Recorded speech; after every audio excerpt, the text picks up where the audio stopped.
those of you who got an invite, welcome to Nerd Prom. No matter where in the world you are, we're all Nerds International.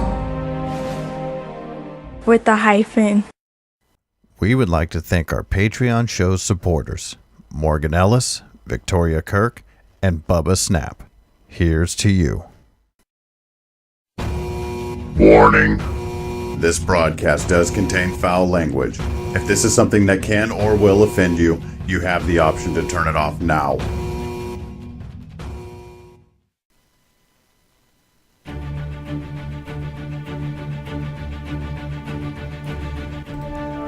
Welcome to the Gathering of Dorks podcast. You've entered a realm of profanity, bodily functions, alcohol, gaming, and entertainment.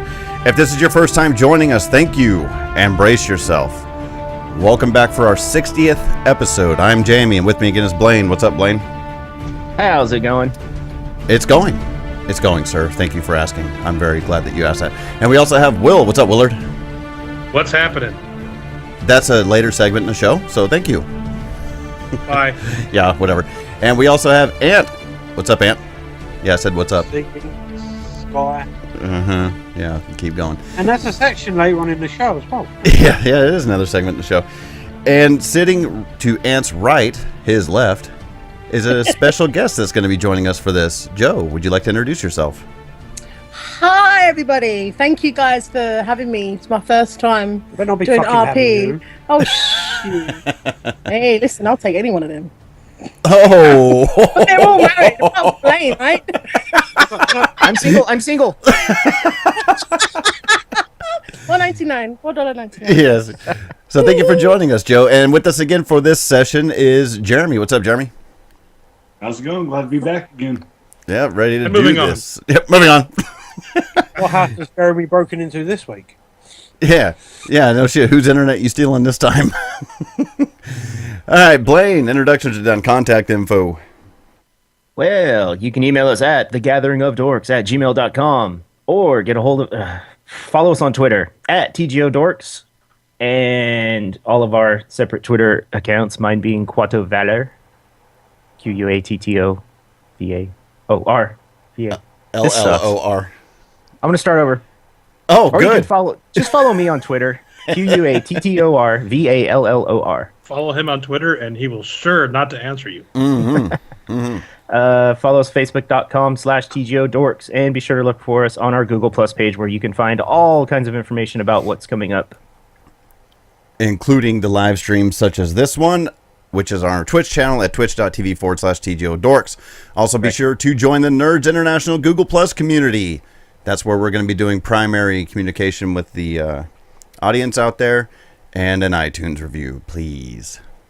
And also make sure to get over to patreon.com/TGODorks. Help support the show, just like the three you heard at the top of the show. Thank you very much to the three of you. And I will put all of those links in the show notes. Getting back into this, we are continuing on the Icewind Dale session. Real quick before we get into live play here, Will, you had decided to make the change from D&D 5e over to Savage Worlds. You want to discuss that a little bit? Yeah, sure. The reason being is D&D combat, and we all know this, it just takes forever. And the Savage Worlds combat system, we played a Deadlands session, me, Jamie, and Frank, last week. And it was a 2.5-hour session. We had 2 or 3 combats and a ton of role-playing, and we got through stuff quicker than I thought. So it's sealed it now that we just took the entire Icewind Dale Forgotten Realms setting and just inserted Savage Worlds rules, and this will be the first run of that, and we'll see how it goes. I'm looking forward to it. Yeah, I am too. I can't wait for this. I think this will be Jeremy's first time at Savage Worlds, and Joe, your first time doing an RP session, period, right? Oh, yes. I'm very much looking forward to it. So be patient with me, gentlemen, and go easy, yes? That's not going to happen. Yeah, sorry. No. I have a rapist wit. And not only are you new to the show, but you're also a limey, so you're screwed. Really? Oh, yeah. So if you didn't catch the first part of this... Huh? No. Just move along. Oh, okay, moving along. Bastard. Jamie, she's limey. Ignore her and move on. Oh, shit, what am I thinking? If you didn't catch the first part of this, go back to episode 56 on the podcast or on our YouTube channel, and catch the first, God, it's about 5 hours of this session. So yeah, let's get right into this and let's start playing some Icewind Dale in the Savage Worlds setting or system. Here we go. All right, so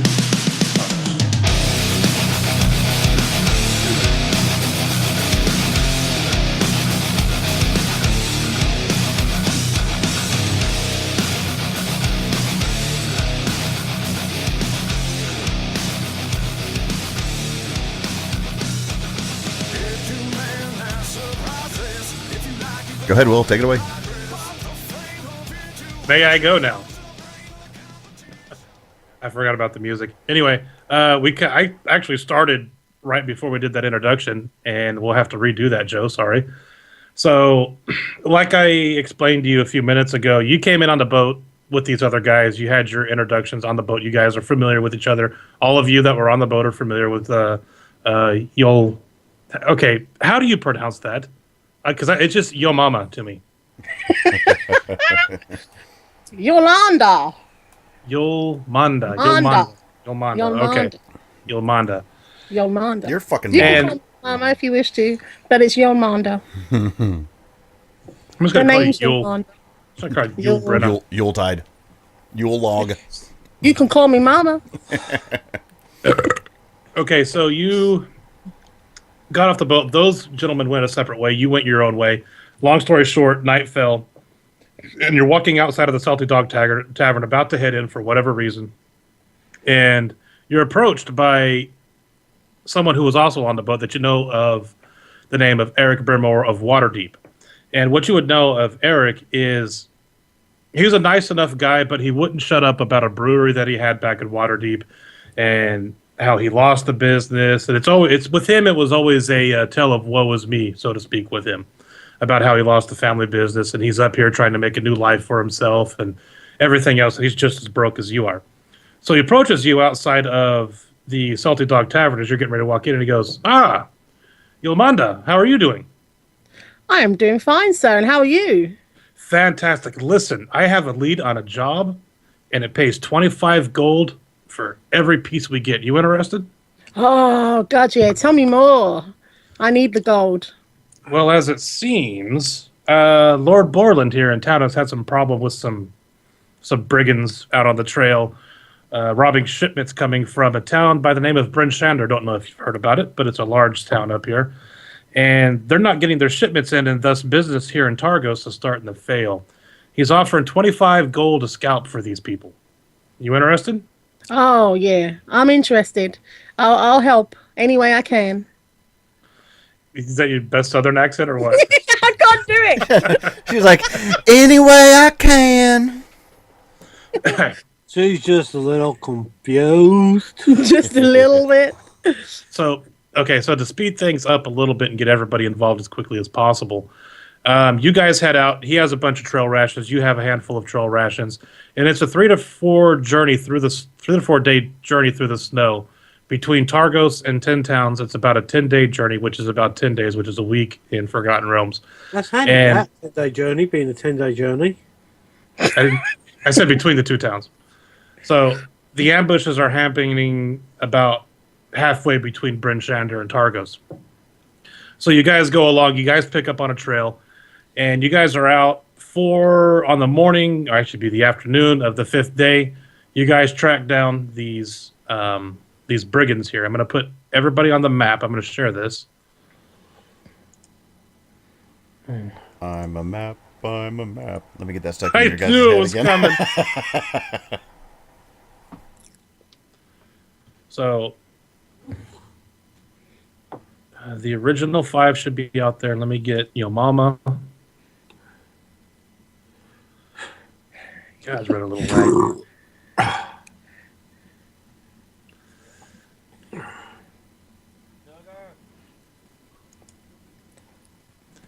And Oh, we got. sorry, guys, my thing is running really laggy for some reason. And Eric are there.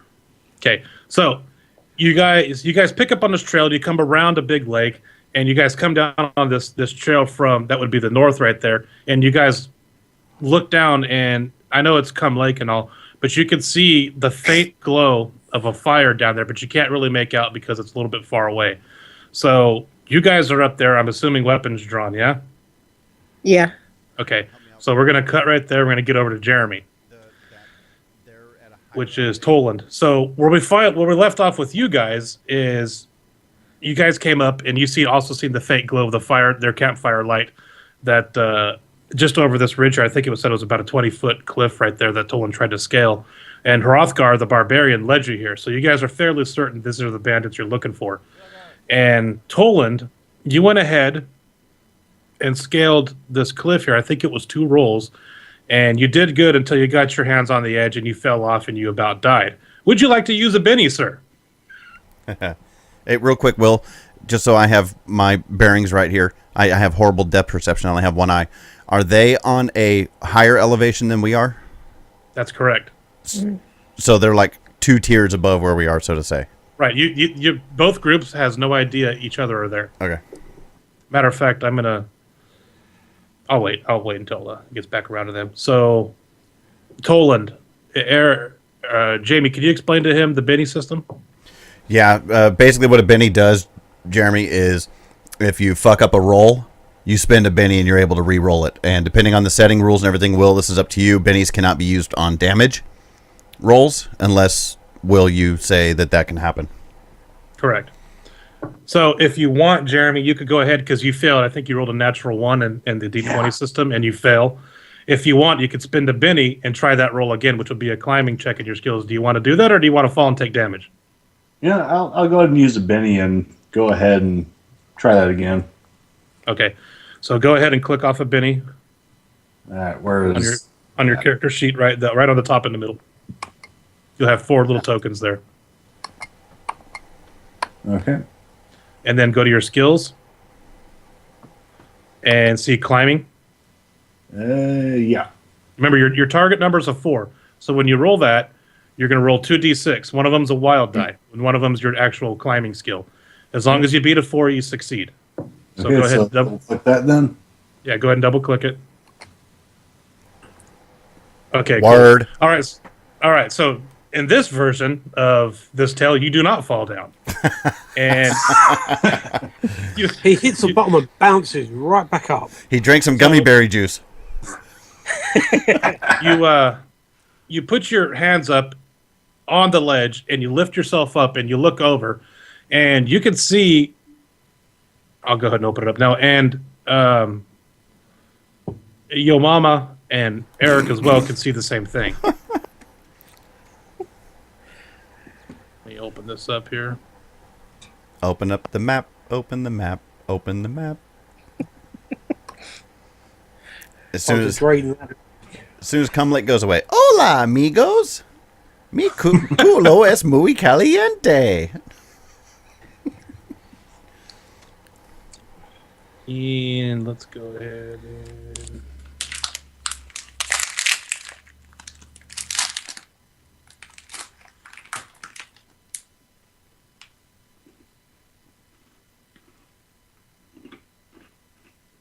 I don't know why this is just bad.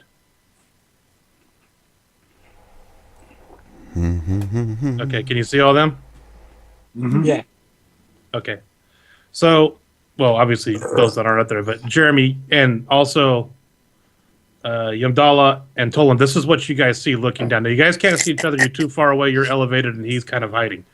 So you see all these guys sitting around a campfire right here, and they have like a single driven mule cart, and there's a bunch of boxes in it behind them. Right over here, I'll draw a pointer where that's at.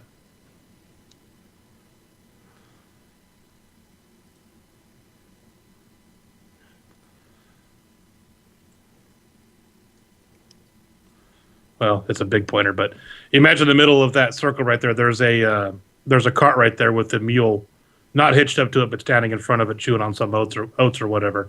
So this is up to you. What do you want to do? They're just meandering around, talking, laughing, giggling, whatever. All right. So I kind of want to observe the situation. How well armed are they? You can see that they're armed with. Actually, go ahead. You can see that they're armed with just short swords and axes, just normal weapons you would see. All right. Yeah, I want to go ahead and climb back down and report to the folks behind me what I see. Yeah, give me one climb check.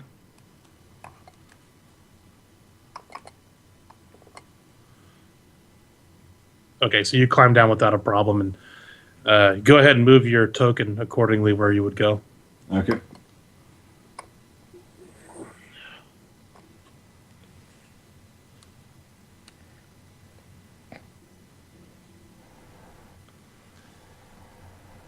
And? And so, all right, so you guys see Tolan come walking back up after disappearing up on the cliff. so yeah, there's about 5 of them guys up there. They seem unaware of us. They're lightly armed, short swords. So there's merely 5 of them, you say? Yes, that I could see. Nearly 5? Merely 5. Oh, merely. For a mage, your hearing is rather poor. I'm sure there's some sort of spell in your repertoire you could do to sort that out. Okay, why don't we actually worry about what's going on, Mr. Flamboyant, sir? No, the name's Helton. And this is my winning smile.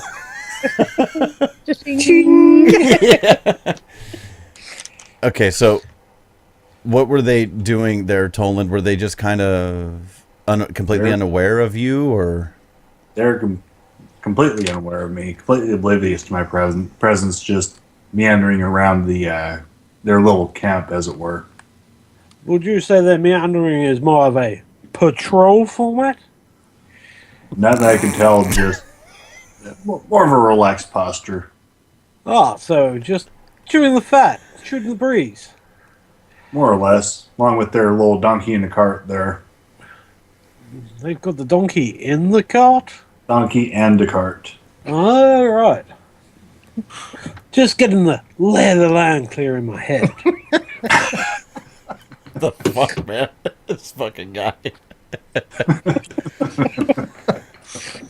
He should do that voice, but do it in William Shatner. I'm just getting a lay of the land. Clear in my head.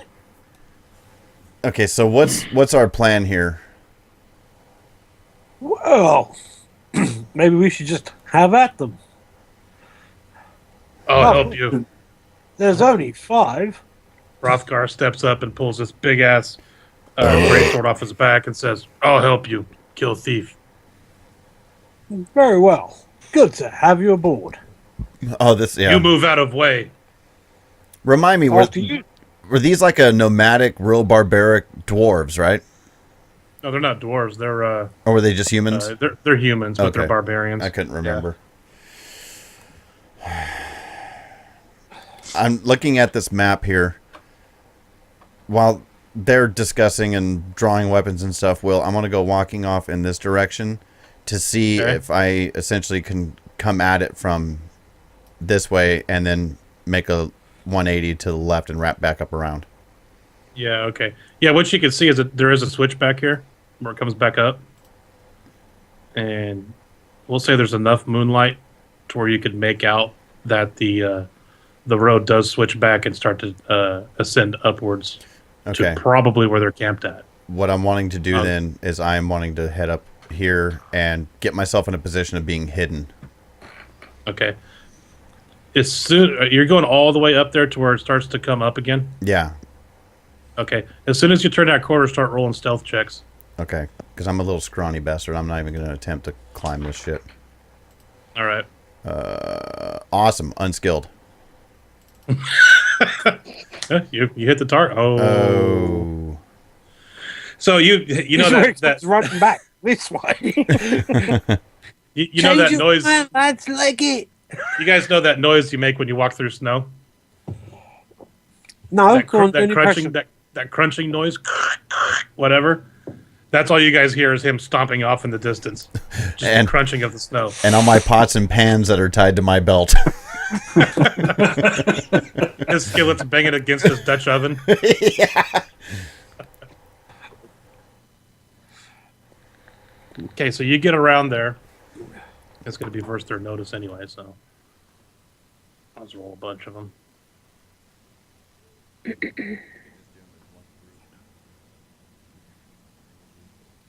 Okay. You don't hear anything. As far as you can tell, you haven't attracted any attention over there walking around. His mobile phone's just gone off.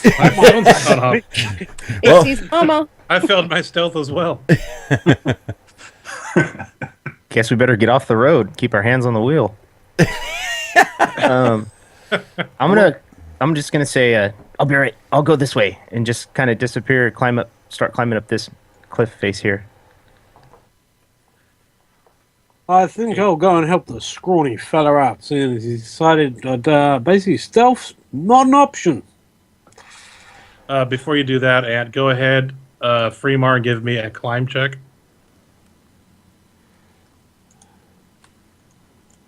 Oh, pfft.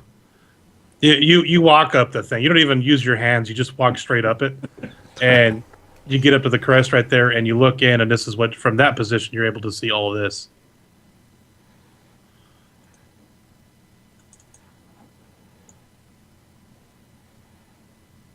I'm going to go behind him and climb up about where he's going.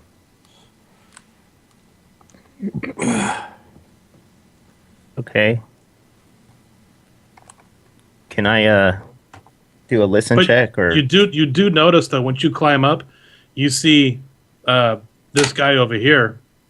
He kind of stops he's sitting there talking to the guy next to him, and you can see that the guy that's furthest over to the right, the bottom right guy, kind of stops, and he picks up an ear towards where you know that Yaris was coming around, and he reaches over with his left hand and taps his buddy in the shoulder and kind of gestures back that way, and they both look back that way. Okay. I'll just watch him for a minute. Okay, you see that they're kind of just bumbling back and forth and looking over their shoulders, and the guy above, the guy that initially notices that they're looking back, and he starts looking back too, and he looks over, and they say something back and forth. So we're going to go... Who wanted to go next? Was that... Me. Okay, go ahead. I was basically going to follow him up here. You're not trying to be stealthy at all? No, because I know he's not. Okay, so you're just crunching through the snow. Yeah. And Hrothgar's just going to go join you. He's probably hitting his sword on the side of the mountain as he's walking by.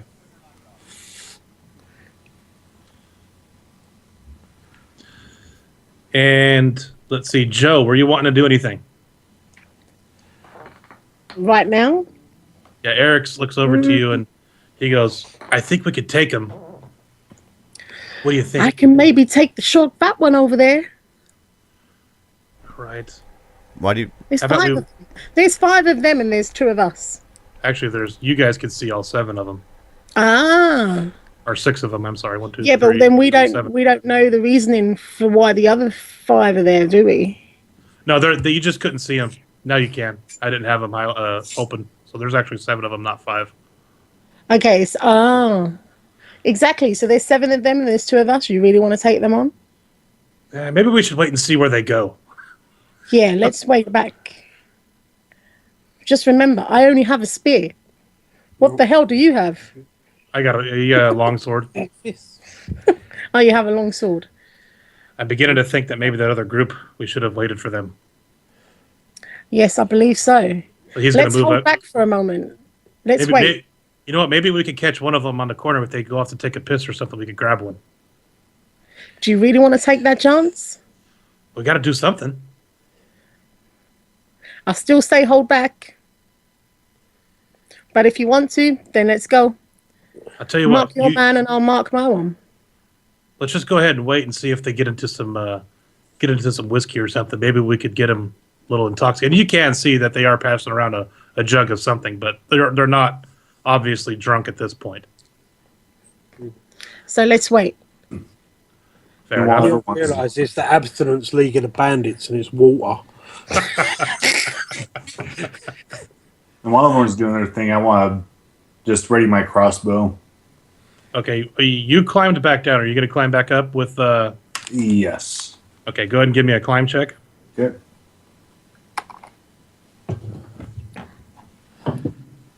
All right, so you follow Fremar back up, and you want to be right there by Fremar? Yes. Okay, you get up, and you could actually see all 7 of them now. So let's go ahead and take this into some type of an initiative. And I cannot remember how to roll initiative. Should be the little down arrow on the left-hand side. That'll deal the cards. And there is no down arrow. Can you share the combat tracker? There should be a down arrow or something. All like right, that. yeah, I got it. It wasn't a down arrow; it was a little circle thing. Oh. And how do I share this thing? There should be a share button on the bottom. Share. There it is. All right, so he right now is the bandit chief, and he's just sitting there.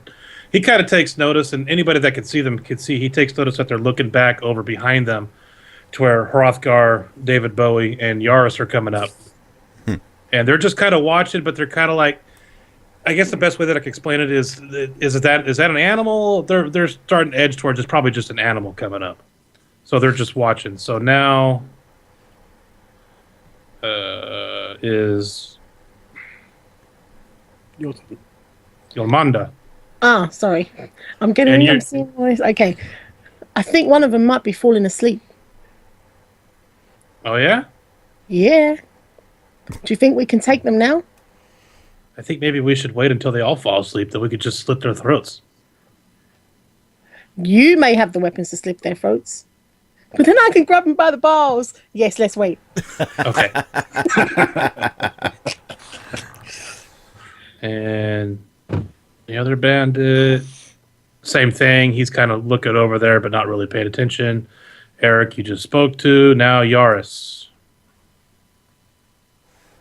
You still have a portion of Cum Lake there for me, so is that to show that I can't see through that area? Hang on. Get rid of that for you. Yeah, you can see through there in the silhouette of the fire and all that stuff. You can see them standing around, kind of looking back towards you guys. Okay. I would look at Hrothgar, and I'd be like, are you sure that these are the ones? Only other camp. No other camp for miles. That didn't necessarily answer the question. Thieves. 4, 5, 6. Okay, I'll try to move stealthily 6 inches to there.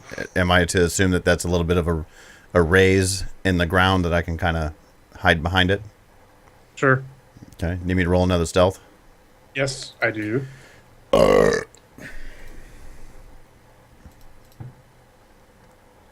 For fuck's sake, I'm going to Benny that. Go ahead. There we go. There you go. All right, so you go ahead and you're thinking you're making a lot of noise, but they're looking back over the shoulders at you. And they just kind of go back to doing what they're doing, passing a jug around and eating some trail rations or whatever, telling stories around the fire. So next, you know what's this sucks is because never mind, I found it. What I would do is I would give a look back to Hrothgar and just give him the look like your move. Okay. Well, the bandits right now are oblivious. So Toland. I'm going to go ahead and move up here to this clearing, kind of hug the tree. And I'll ready my crossbow and load up a bolt. Hey, give me your stealth check. And remember, because of the thief thing, you get a +2. So in a little blue circle where there's a 0, it says modifier above it, put in a 2. And then roll. I don't see that, what you're talking about. On the lower left-hand side, there's a blue circle thing. Under edges? No, not on your character sheet, on the actual Fantasy Grounds. Very bottom left-hand corner is a blue circle that says 0. Oh, right. Type a 2 in there, and then roll your stealth check.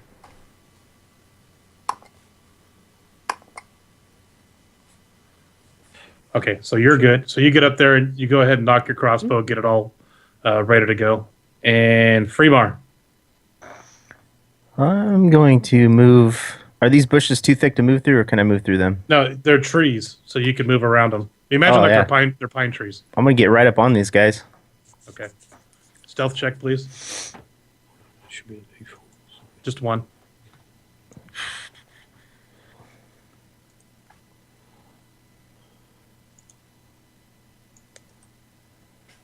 Nice. So you're like Legolas in the two towers where you're walking across the top of the snow and everybody's fighting through it. Mm-hmm. So you get over there and you hunch down behind a tree, and is that all you wanted to do? Pull my short sword. That's it. Okay. Helton. One quick thing, Will. We've Yes, sir. cocked up Joe's character because one of her. Less of the we, you. Oh, shush. Right, her agility should start at D6 because of her agile thing for being an elf. So one of her stats can go up by 1. Okay, that's fine. We can take that care of yeah, in a minute. I've done it already. Okay. Would I say I'm aware that he's been stealthy now, Yaris? Yes. All right, I'll stealth up behind him then. Go ahead. Oh, bastard snuck up on me. Oh, hello. The Dread throws a handful of sand in his face. I didn't push back. You scared me. Oops. So you're crunching through, unless you want to Benny that. Oh, yeah, go on. Use minute reroll. Go ahead and roll it. Oh, for Even fuck's sake, worse. Lindon. Fuck it. All right, so you go up there, and we're going to re-roll their notice. Oh, fuck. Only one. Okay, so you're walking up, and you notice the bandit on the far left-hand corner over there perks his head up and looks back over that direction again and nudges over to his partner and says, I'm hearing, you could hear him say this. He says it. He's not trying to be quiet. He says, I hear it again. There's something over there. And you see all of them kind of stand up, and they turn around and they put their hands for their weapons, and they're looking off. They can't see you, but they're looking over there towards you and Yaris are. And you hear one of them go, especially you, Fremar, you hear, we better go check that out. There could be something coming. Maybe it's a Targos guard or a Bryn Shander guard. So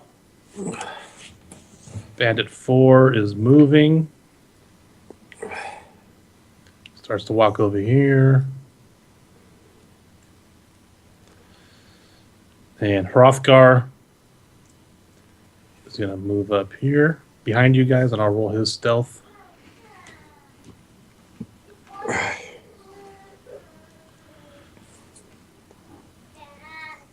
Oh, God, here comes the whininess.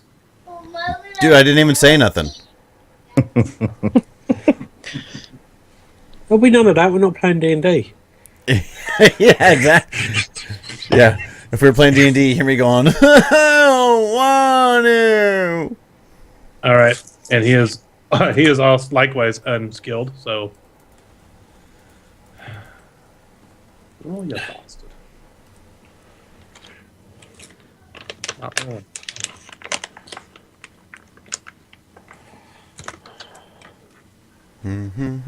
Oh, fuck.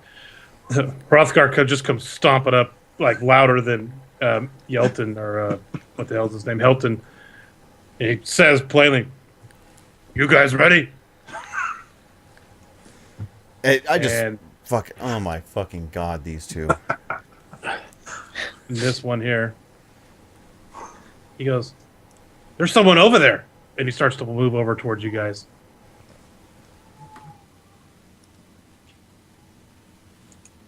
His weapon's drawn. He's moving really slow as he's looking into the trees and trying to find you guys. And number 2 is doing the same. He's moving up that way.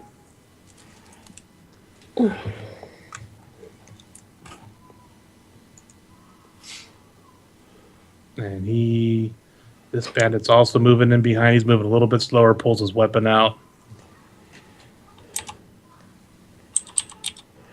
And we redealt. He moves up here. And he is going to... Notice. He's looking at it. First he doesn't see you, and he looks over in your direction, and he's looking at you for a second. And he raises his sword and says, "You, come out of there!" And he's looking at you, Yaris. Get out of there. Go fuck yourself? All right, so he's going to come in on you. And he is going to take a swipe. Good thing I took that hindrance that lowered my toughness down to a 3. Don't matter, he rolled a 1. So he comes in and kind of stumbles through the snow and brings his short sword down and just misses your abdomen. And Hrothgar is going to move up around Helton and swing with his sword.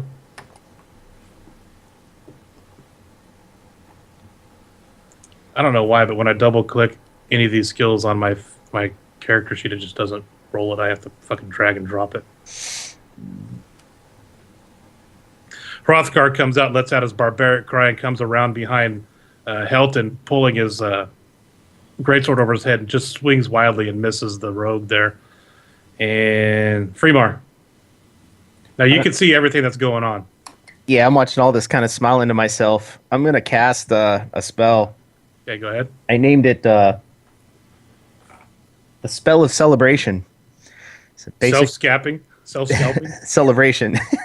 Basically, it's a confusion spell, and it just causes a lot of noise and lights and stuff like that. Okay, go ahead. Is there any rules for that, or you just... I believe so. Oh, no, I just used my PowerPoints.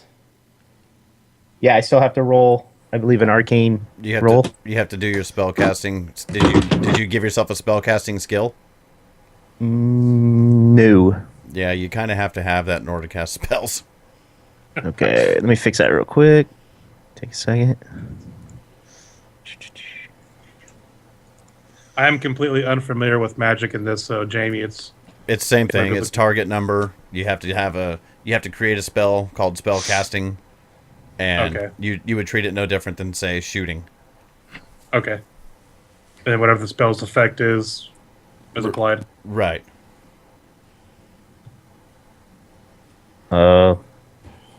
It's not in the skill list. No, you have to make it. Oh.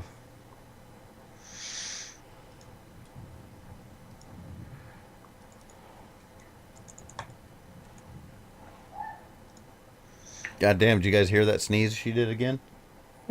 Fucking ringing throughout the house. Could have been worse. She could have farted at the same time.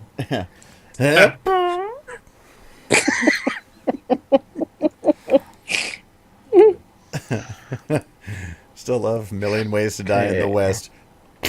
Ah, my penis! Take this one. Delete it. And make this a D6. Okay. Okay. Go ahead and do your spellcasting thing. Oof. I'm going to Benny that. Okay. And which one are you casting it on? Oh, it's just like an area spell. It's more like What's the area on it? It says range, smarts times 2.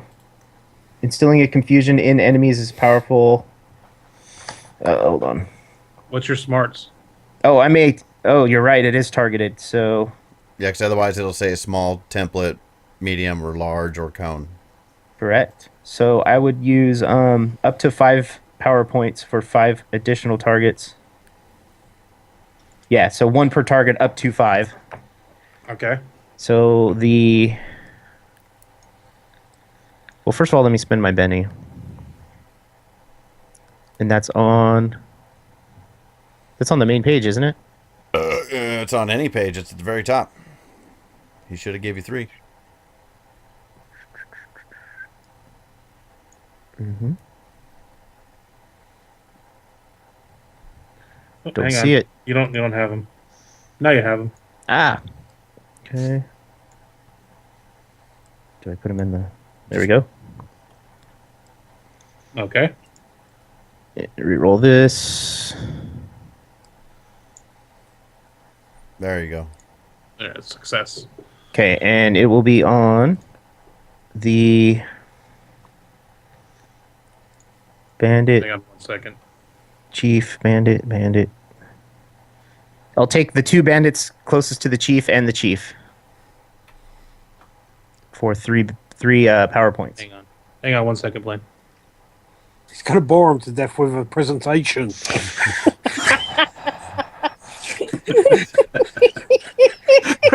The eyebrows.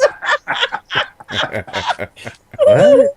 Fuck you guys. Did you hear the Betty Rubble then? Shut up. Did you hear it?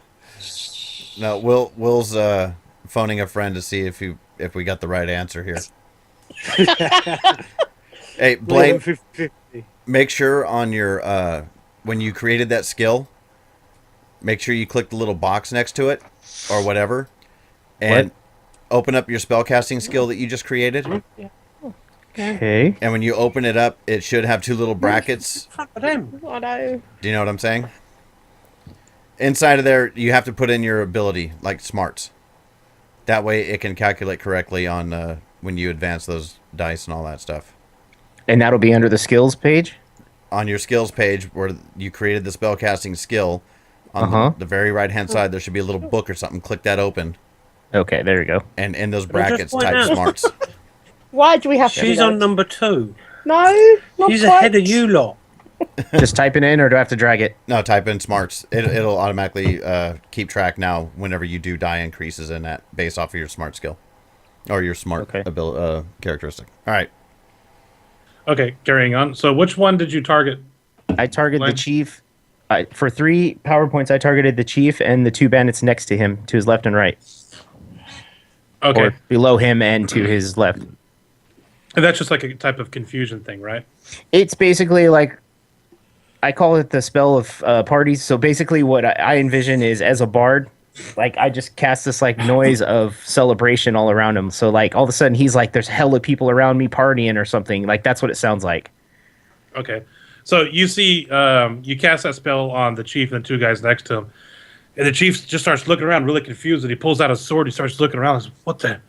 And he yells at the guy right next to him and goes, there's magic here. There's magic, but I don't know where it's coming from. Just really confused and talking fast. So on a success, a target must make a smarts roll at -2 or be shaken. Okay. So if you could cast Fireball, you could turn it into a Disco Inferno. Burn, baby, burn. Sorry. Said it's a smarts thing? Yeah. I'll just do a generic roll.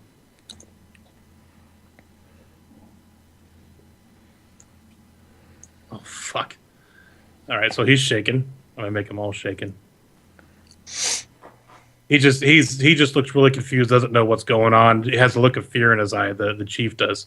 So the other bandit he can't move in. He's going to stand right over here. I'm just sitting there giggling now. The bandit chief is going to make a spirit roll. 3 move shaken. He does not succeed. So he's just sitting there. He's almost like he's about to drop a sword, just looking around, just not understanding what's going on. Toland. All right, so I'm going to go raid my crossbow. The bandit closest to me, I'm going to try to cripple him, aim for the legs, and bring him to the ground. Okay, that's a called shot. So if you go under to on the right-hand side up there, you'll see all those buttons that has initiative, chase, party tables, and etc. You'll see the plus, dash, minus. Yep. You click that, and you go to a called shot limb, and you click the little plus symbol to the left-hand side of it. Okay. And it should automatically apply your -2. Okay. And then go ahead and make your shooting roll. All right. Shooting.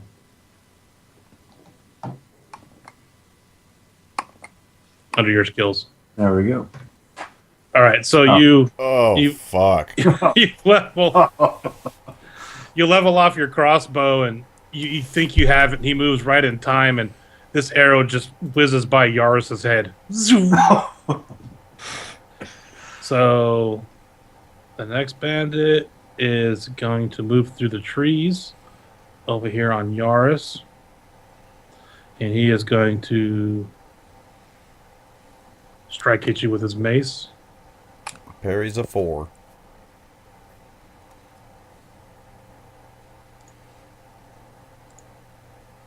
Ooh, at a 5. My So he comes toughness. down with his mace. And what's your toughness? Only a 3. Okay. Oh, you had a short sword, sorry.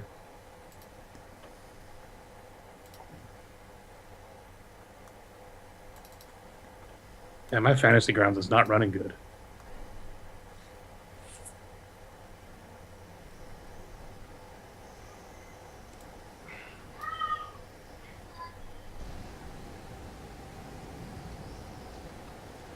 Roll it like that, I guess. Okay, so, 8 damage. So he got shaken in a wound. Shaken in a wound. So he comes in and just swings the short sword down on your thigh and just cuts your thigh open. And Yolmanda, he's fucked you're now. seeing all this, Yolmanda, going on. So as a free action, you see you hear Brimmer go, "Who are these guys?" I've got no idea, but it looks like they're on the same mission as us. And at that point, I would want to go for the chief. I would want to attack the chief because I can see that now that there's 3 of them on their own. Okay, do you want to go down the hill or do you want to throw your spear? What do you want, or climb down? I want to throw my spear. Okay, under skills you should have throwing. Yep. I'm going to give you a +1. Eight. Never mind. The drop. Okay. So you connected. You throw the spear and it connects with the gun. Roll your damage. Is that a raise? No. No, it's just a hit. Okay, you didn't beat it. So he's still shaking. He's just shaking anyway. So you throw it and the spear just hits him. He's got a sword out and the spear just hits him right on the blade of the sword. And hang on.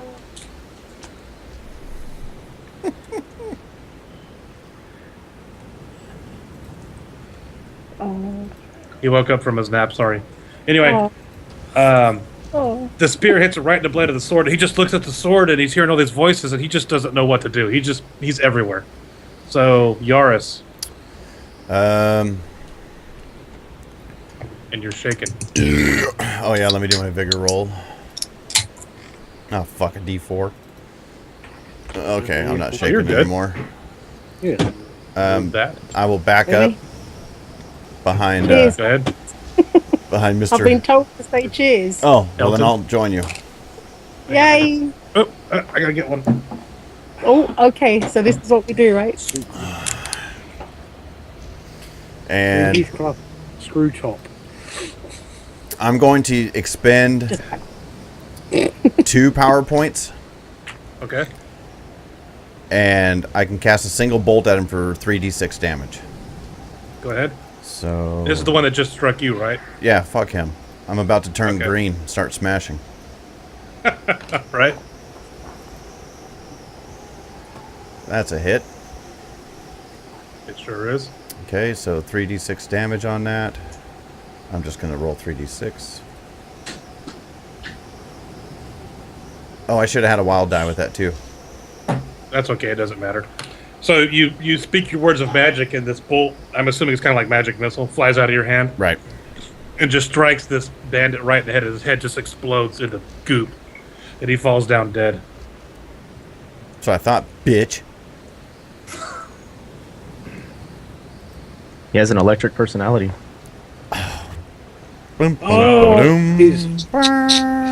This bandit sees that. He's going to make a spirit roll. Which he sees his buddy's head just gets blown off, and he just has this look of "fuck you, motherfucker," and he steps up right where his corpse was, right here, and he's gonna take a swing on Helton.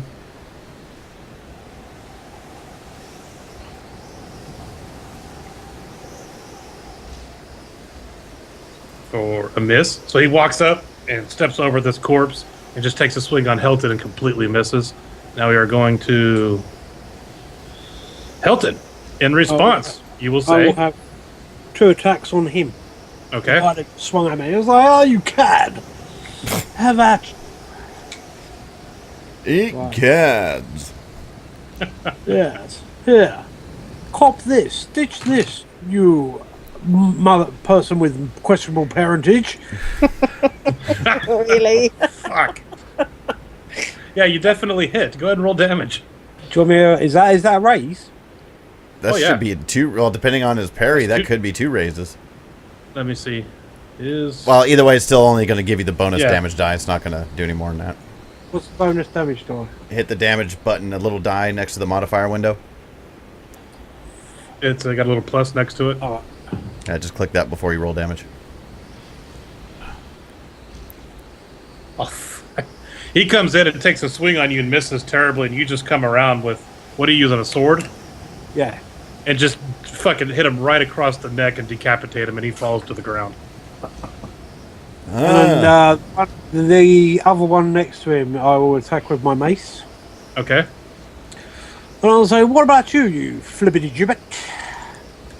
Flippity Jubic. That's a hit. No raises.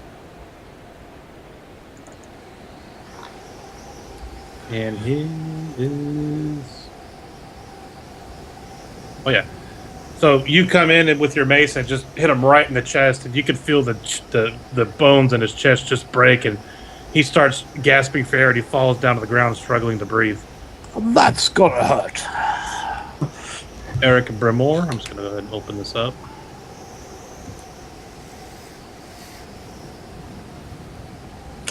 Eric sees all this going on, and he's going to go ahead and charge down the hill with his his long sword out. That's cute. Yeah. That's 1, 2, 3, 4, 5, 6. And now the next guy. That bandit is confused, so he needs to try to make a spirit roll.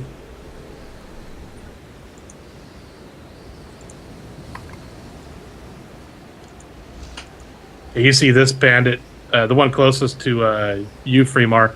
He kind of shakes his head, looks like he's coming to his senses, and he looks over towards you because he heard something chanting from there, but he wasn't really sure what was going on. He's got to make a notice roll.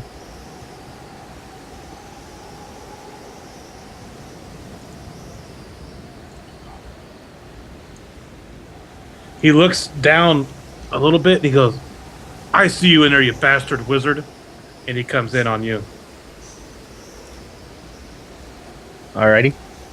And he swings a short sword. Ooh, and hits with a raise. Oh, that's hand axe, sorry.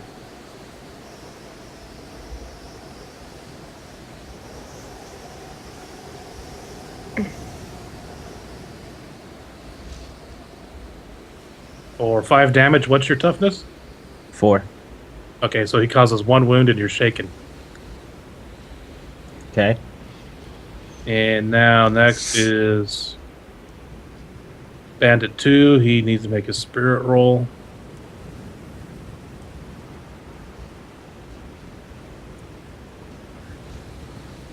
Dude, there is something going on with my fantasy grounds, James. It's good. And he's looking around and he's still like looking at the bandit captain like, there's a hell of a party going on. So You're all invited. Eric, we redealt. Eric got a joker, so he's gonna run in over here on the one that just hit you, Helton, and he is going to swing with his long sword.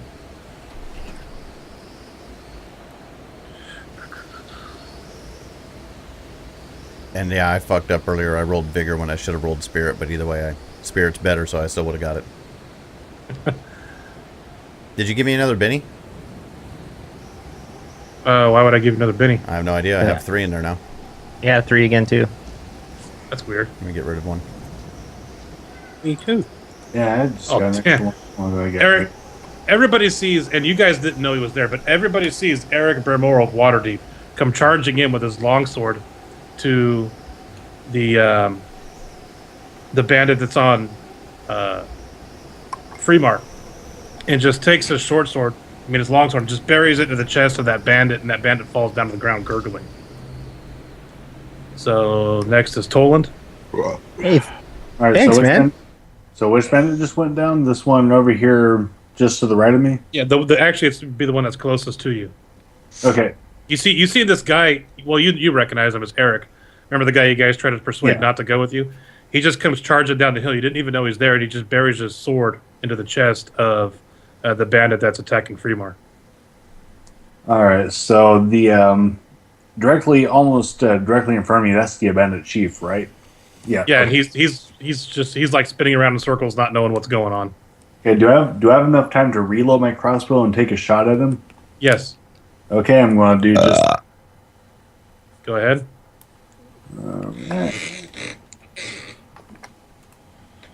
Oh fuck. Okay, so you got a raise, so roll your damage.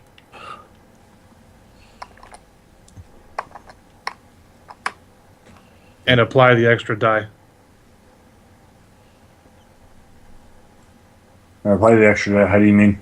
You already went. So Okay. you got shooting, raise, that ain't right. Raise damage. Did you roll your damage already? All right, what am I rolling for damage? That's why I'm asking. That's on your main one, under attacks. There's a column with damage. Yeah, if you look on your character sheet on the main tab where it says your crossbow, whatever, it should say damage, and there should be a couple of dice there. Just double click that. All right. Oh, fuck.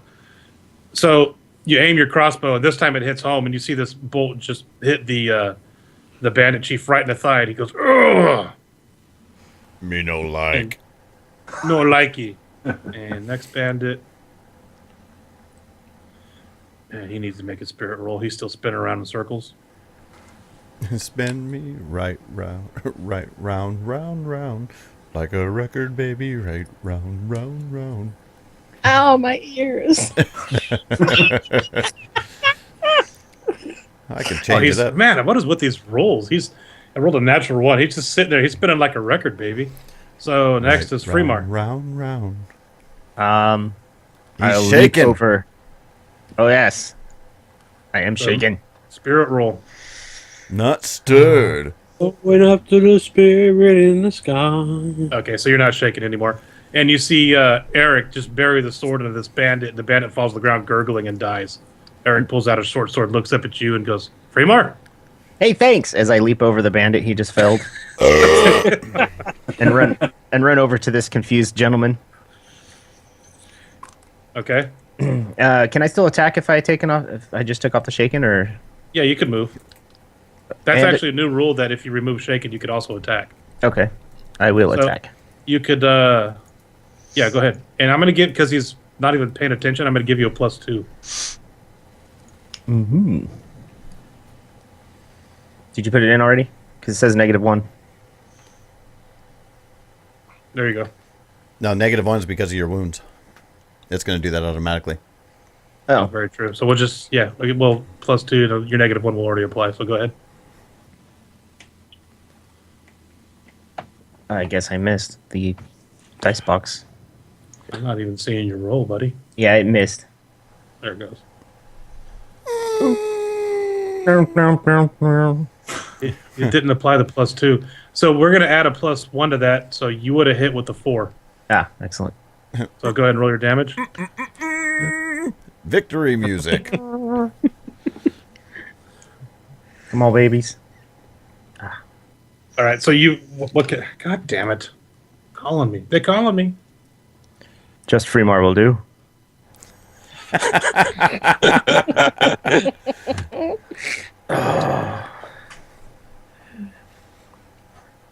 Hello, is that Chunky Lafunga?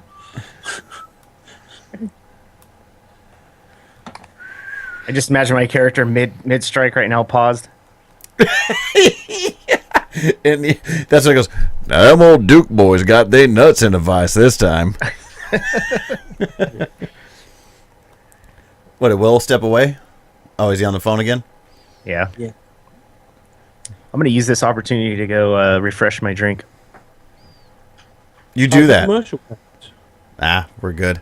We can sit here and fill time by talking shit on one another. Says the man in the orange special needs hat. Yeah. No, it's SF, not SN. Oh, right. Special friends. Special friends. My friends are super. Well, who we got in chat here? We got Jimmy today, Victoria, Morgan, Bubba. And we're talking shit on how Morgan was actually late because of the time zone difference, but Bubba was actually on time. Bubba's usually like a day late. Oh, fucking time zones.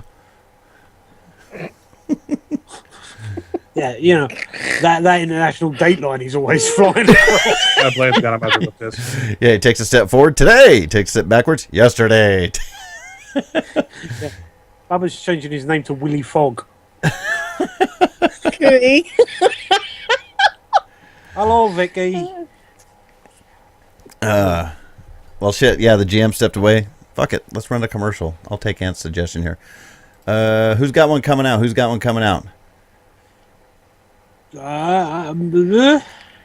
Dorks. Yeah. Oh, here we go. I'll just go ahead and run this one because Ant should be recording another one here soon. Here we go. Commercial break.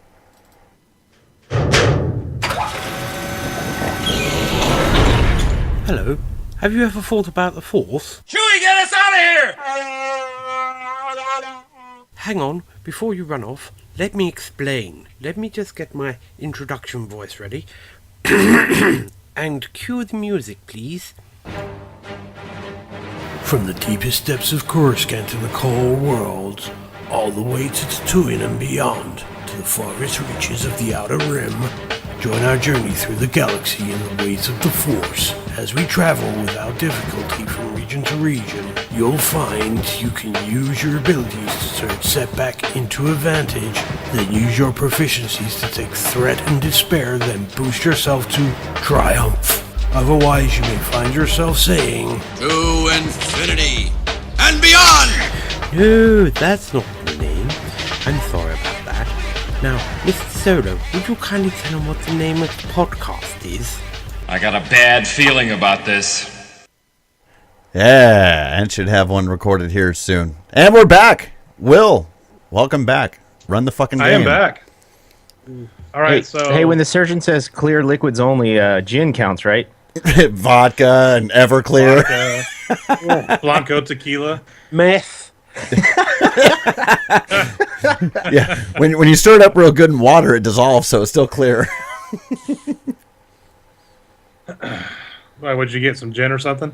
Yeah, I've been drinking cranberry juice so long, I figured I might add some gin tonight. I'll cheers to that. Cranberry juice isn't clear. It's like, seriously, doctor, this shit was fucking hella clear. It's all good, man. All right, so it was Freemar's turn, and you went up and dispatched. God, you gotta be shitting me! Someone's at my door. Oh, for fuck's sake! Jesus Christ! Needs an on-air light. Mm-hmm. Have you ever thought about Star Wars? I'm not running another commercial already. For fuck's sake. Will needs to hire a butler for fucking game day on Sundays. Well, one of his children will be old enough soon. Who's at the door? It was the sales guy. And what'd you tell him? Just like you said, Daddy, I told him to fuck off. I nicked the census man. That's a good boy. What'd you do? I used the baseball bat you showed me and whacked him in the nuts. All right. There was someone selling Girl Scout cookies, and I said I wouldn't buy them unless they contained proper Girl Scouts. Yeah. All right. Okay, now if I could get 5 minutes here without being interrupted. That'd be awesome. Freemar just killed that guy. I did. I was mid-swing when we left. Oh, yeah. Blaine's character's still in the air as we speak. Your damage is there. No, you're okay. Your sword like hits pause, and then you hit the start button on your Nintendo, and the sword comes down all the way and just rips across this guy's chest. His guts and blood just spray all over your face. Perfect. It's not the first time he's had a dude spray all over his face. Okay, so Yolmanda. I was the second. Is Yolmanda is Joe is present. I am. Yeah. So you're seeing all this, and it is now your turn. Yeah, Jamie, you were the second. Will, you were there. Yep. You were there. You remember. I snowballed that shit. There. Why, Annie am?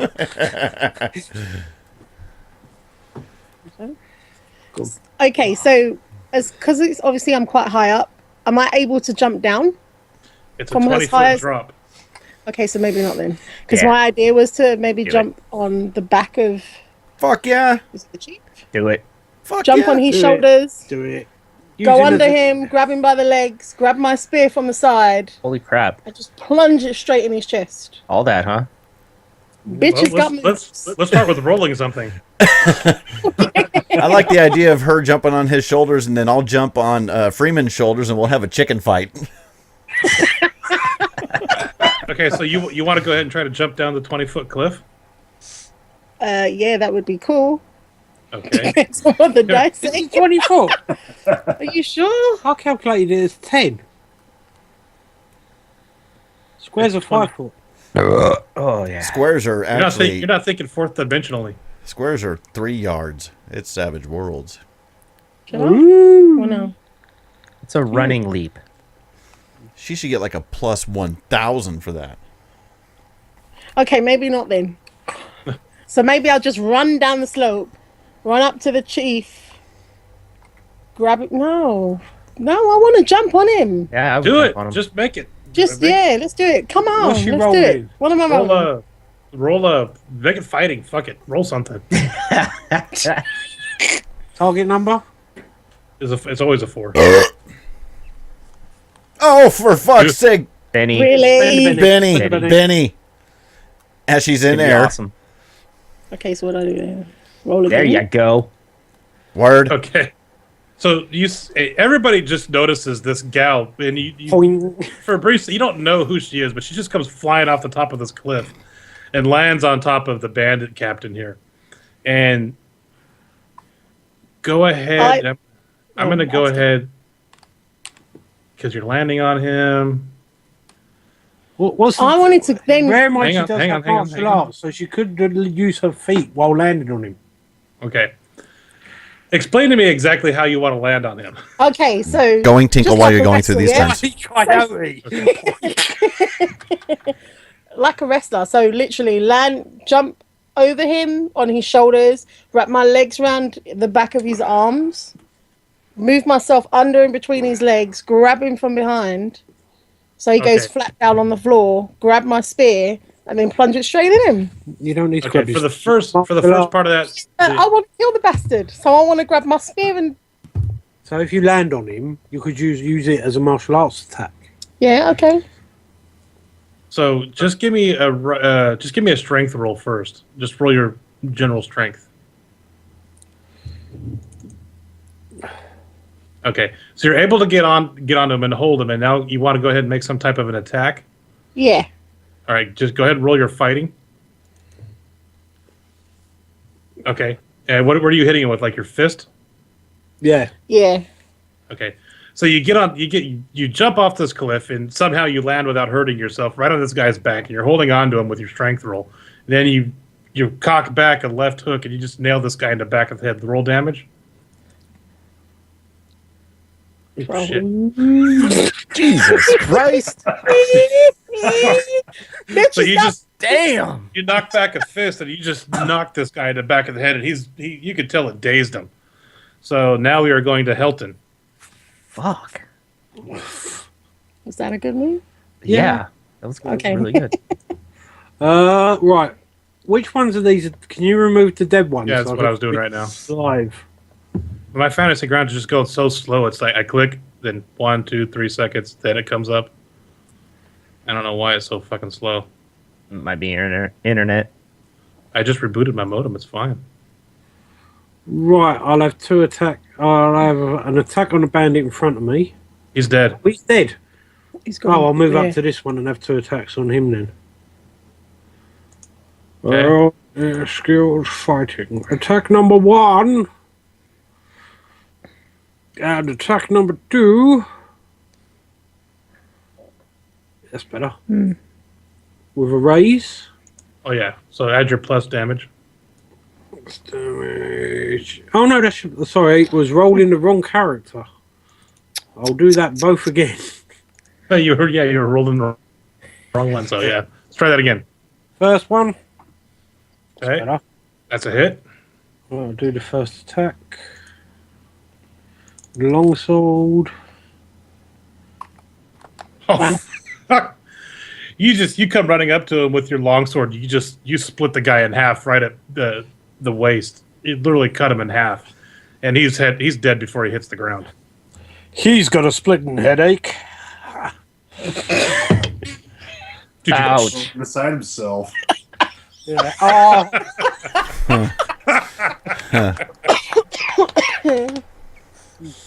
Oh, great jokes. All right, so Hrothgar Would have stuck around, but he had to split. Hrothgar comes running up with his great sword over here. And he's looking around for more bandits. And Yaris Yaris is just going to kind of clutch his wound a little bit and just be like, oh, fuck. And can I see the captain from where I'm at? Not from where you're at. There's all kinds of shit blocking your view right there. Okay, but I seen Hrothgar go running off. Yeah, Hrothgar took off around the corner. Okay, I'd come up here, just kind of clutching my wound again, like walking kind of slow, and just be like, oh, fuck. And I look over and see the captain, I'm like, oh, shit. But you look over the captain, and you see this gal on his back, and they're just dancing around in circles, and she's hitting him in the back of the head, and he's got his arms going behind him trying to knock her off. And you see me, like, between you and them, standing there just leaning on my short sword, watching them. Kind of smile on my face.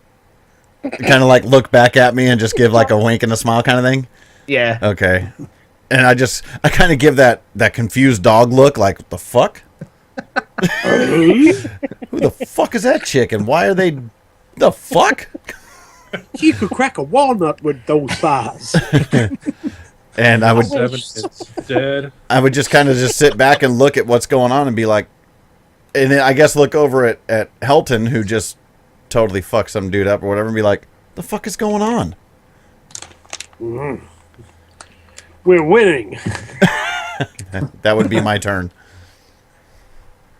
I don't know what happened, but the combat tracker just shut down. You guys still have it? No, it shut down. And the chief's gone too. What the fuck? We win. No, you put Yolanda's token on top of the chief. XP loot. We won. Yeah.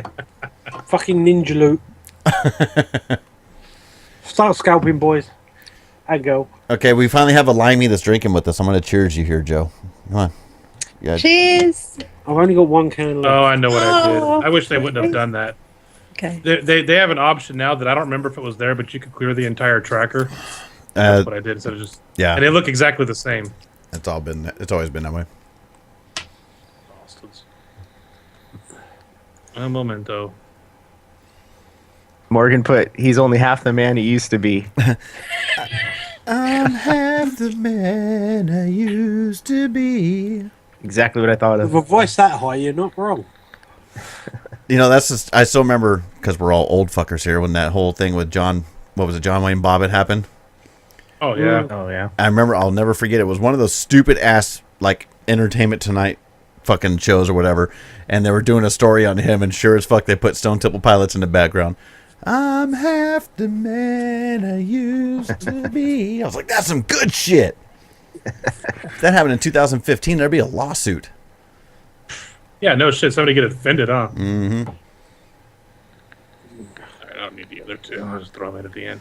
Okay, let's redeal this shit. Every time you redeal, we get Benny's back. Is that what's happening? Why? Yeah.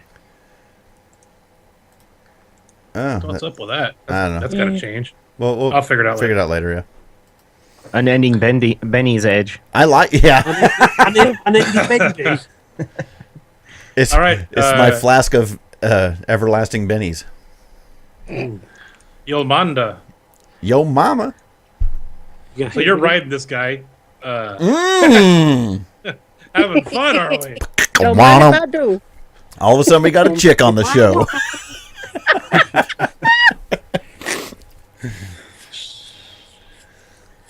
Okay. So you've I'm already just clocked hit- him I'm- once. Yeah, but I'm there. I'm beating him now. I'm hitting him. Wow. What's the safe Good. word?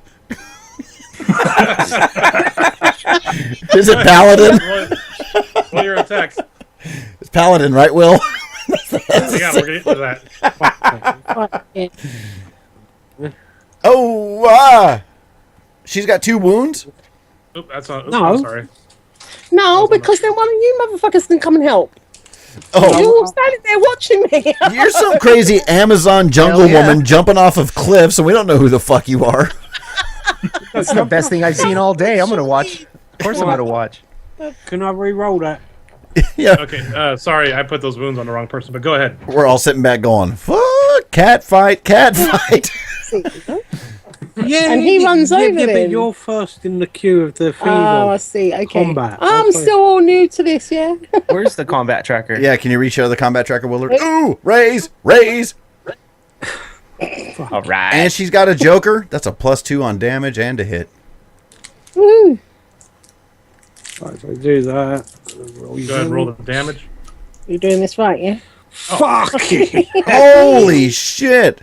This just got Okay. moves. He must be done by now, surely. I would hope He's Picture- so. got to be on the floor. Picture, Just done Come on. 32 points of damage to him. He's got to be done. I want you Mine's guys to done. put this picture in your head. Mortal Kombat 2, Johnny Cage. This guy is going like this. You walk up right close to him, and you go forward, down, up. And his, I'm still going. I'm still on him. Oh, all right, all right, it go on. just knocks his head off completely. Wow, dude. Puts a hand through the top of his finger, rips his spine Okay, out. Will, I'm going to act out of turn and go run and hide back here again. I just saw her pummel this motherfucker. Chicken shit. Can't we go friendship? Can't we do that one? All right, I am going to go grab something to drink real quick, and I'll be back in 3 seconds. 1, 2, 1, 3. 2, 3. Dude, Come 20. on, get up right one day with his headphones on. Just go, look. Hold on. 5. So 9, 13, 17. 3 wounds. Right. He's pull his brain out. That- Yeah. Put it back.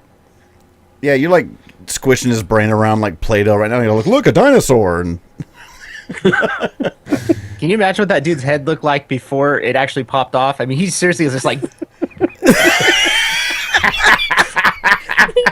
Pop out. oh yeah, this is when Smokey runs in. Damn! He got knocked the fuck out. He's using his head as a puppet. Yeah.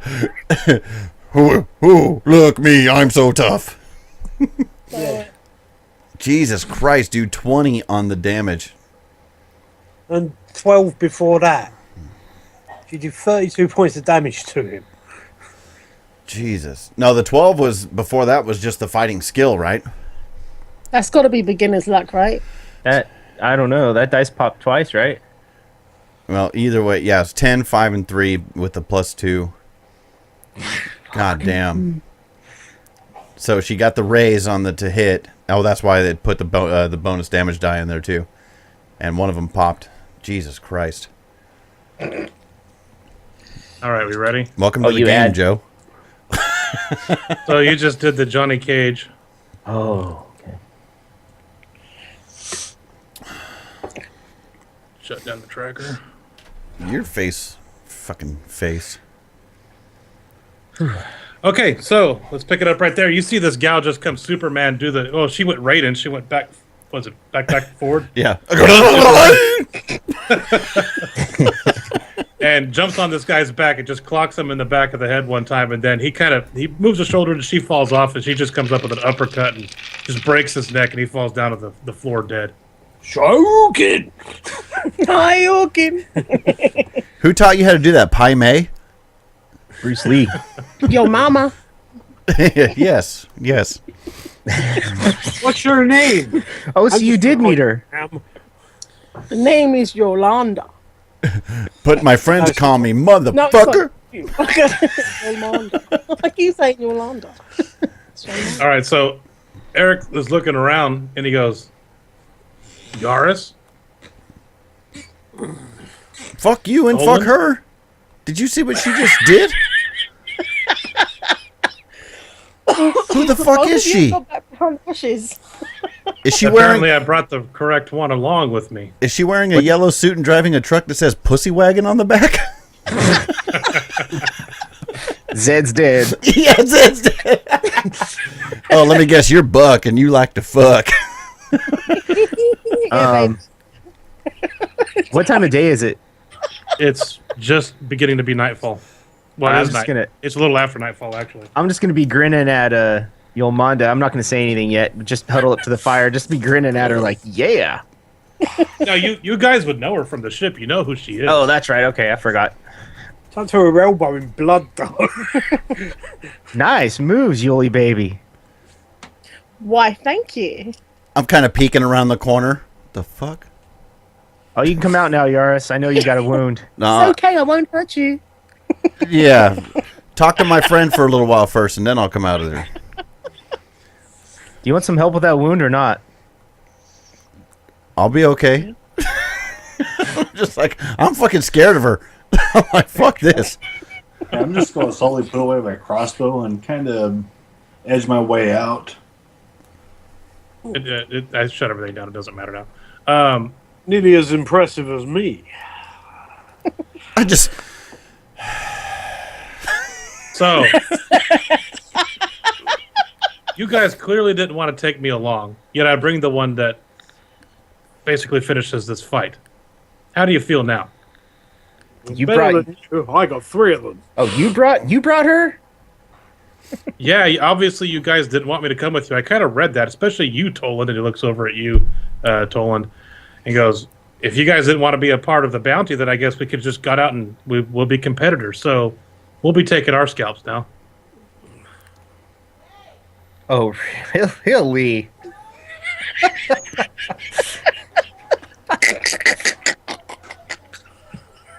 And how many did you kill? Well, last I checked, Fremar, I killed that one that was about to flay into you. About to flay into me. He hit me one time. I haven't even had a chance to get up yet. You hear me yell from back behind the bushes and stuff? Fremar, he brought her. Shut the fuck up.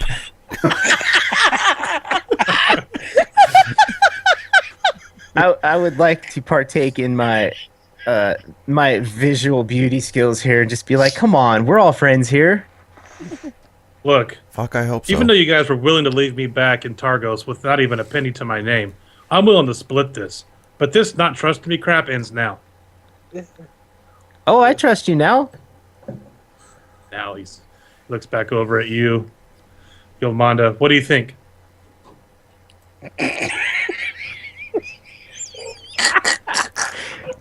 And again, you look over. Again, if you were to look over at me, I'd just be smiling at you. She does have the ignorance of giggler. I would be using my eyebrow power. Well, I think that finished him off, didn't it? He's got +2 eyebrows. Brows. Check out my +2 eyebrows, baby. This is Blaine. He's got his dark sunglasses on, and he's like, "I'm going to unleash the beast." No, not your pants.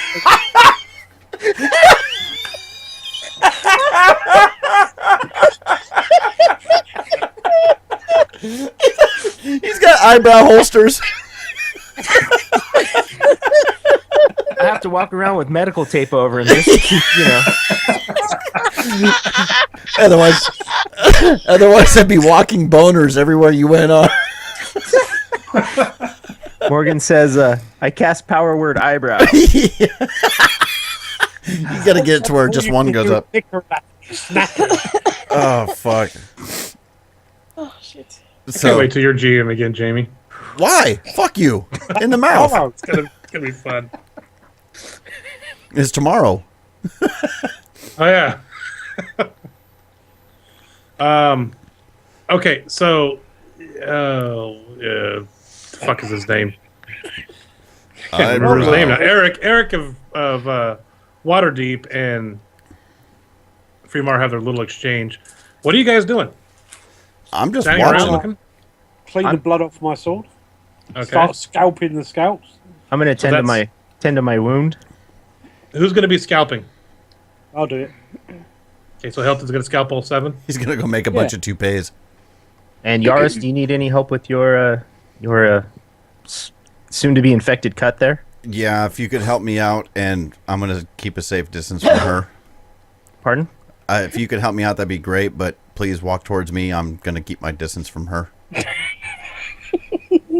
Why? You got something against women? I'll be there in a minute. Yeah, women that make people's heads explode. I mean, mentally that's common. Physically, that's different.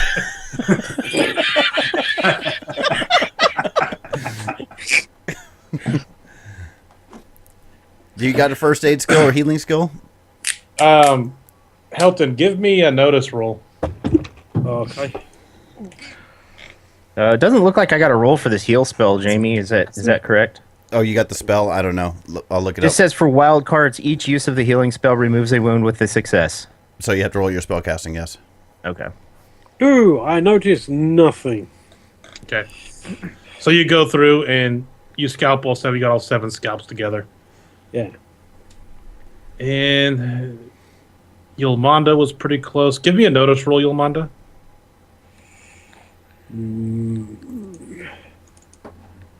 Oh, there we go. Thank you. Okay, that's for you. And then I'm going to roll one for myself. Okay. So when you were tangling with the bandit captain Yolmanda, you notice that he has like an amulet around his neck, and once he's dead and you've exploded his head into a bunch of pieces, this is what it looks like. It's attached to a wrist. I grab it from him. You're wearing this around your wrist. Oh, cool. Oh, pretty jewelry. So you see that you see that little amulet hanging down with what's left of his neck. I'll just grab it. Okay, And I'll try and hide it from the rest of them. Hang on. As soon as you grab it, you notice that it's very cold to the touch, like almost grabbing a piece of ice. But as soon as you grasp it in your hand, your whole body just feels warm. Any coldness that you felt from it being 30 degrees outside right now and almost winter, it just left your body. It's like you've been wrapped in a warm blanket. Okay. Yaris. Yeah. By the way, I came to you to use that healing spell, so nobody saw me do it, okay? Oh, okay. All right. So you want to keep that on the down low or something? Yeah, I wanted everybody to know that I went around to help Yaris and then healed his wound while we were behind the rocks. Healed his wound behind the rocks. All right, I ain't gonna be that quiet when he comes back around without a bandage on. It wasn't as bad as you thought. Also, you notice that you guys probably forgot about it by now, but there is a cart there with a bunch of boxes in it, and then the one mule that was pulling it. Now, on that note, I just kind of wanted to nonchalantly walk over there and scope out for anything that might kind of examine it, see if there's anything that stands out to me. No, they just look like standard shipping crates that would be loaded onto a ship that you've probably seen 100 of them on your way from Neverwinter to the north. All right. Would it be stealing if we opened them? No, you'd be looking. That's called viewing. I think we should view them. Yes, crack it open, Fremont or Toland. I'm already open like 2 of them while you're talking. I want to jump on up there and kind of peruse the contents. Okay, so you flip open the lids on them, and you see that they are just jam-packed with Scrimshaw art. Oh. It's all knucklehead trout art. So these are the bandits we are looking for. And there's about 8 crates just full of Scrimshaw. Well, now there's 7. Well, I think we found what we're looking for. This crate's empty.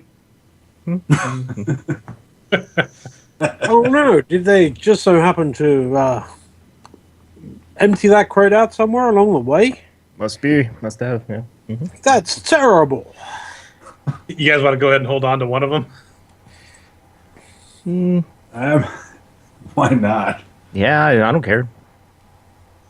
I could use some scrimshaw in my life. So are I kind of want to light my pockets a little bit. Me being me. Well, what is it you guys are going to do? Remind me, Will, what was the terms of our service? Was it pay by day or was it percentage of recovery or anything like that? It was 25 gold a scalp. You guys have 7 scalp. Now, okay. Returning to Scrimshaw, I mean, I don't. It'd be up to you guys to discern it whether or not it might garner a bonus or not, because this is because you remember how he said that. If you guys remember back in the first session a month ago, there was an argument between the captain of your boat and somebody at the dock about there not being enough of this art that was promised to them that they were going to take back to the Sword Coast. Well, the Lord Borland Uthcut mentioned to you guys that the whole reason this is going on, what reason you guys are out here, is because the Scrimshaw is not getting from Bryn Shander and the other 10 towns to here to be shipped out. Okay, on that note, then I would look at the rest of the party as I'm kind of like standing in the middle of all the Scrimshaw in the wagon, just be like, looks like because there's an extra middleman, the price of Scrimshaw just went up, huh, gentlemen?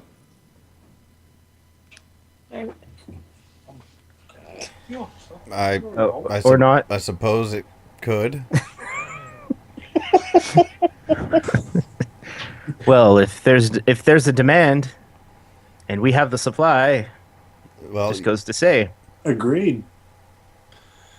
Eric stands up, walks. He's over by the fire, kind of warming his hands up on the thief's fire, and he walks over and goes, "Are you saying you're going to sell this back to Targos at an exaggerated rate?"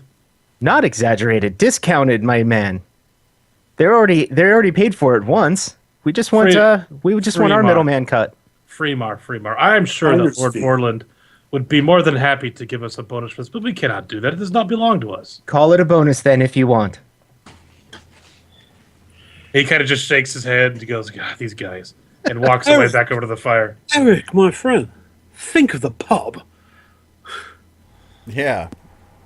He just shakes his head and kind of has a half smile and just starts, warming his hands. He goes, "Guys, I think we might have to make camp here tonight." I'm gonna look for the best bedding the bandits had. Yeah, they got all bedrolls and little tents and whatnot. So, yeah, I'm gonna grab me one. Okay. I'll find a spot next to the fire, and I don't think I have a blanket. I think.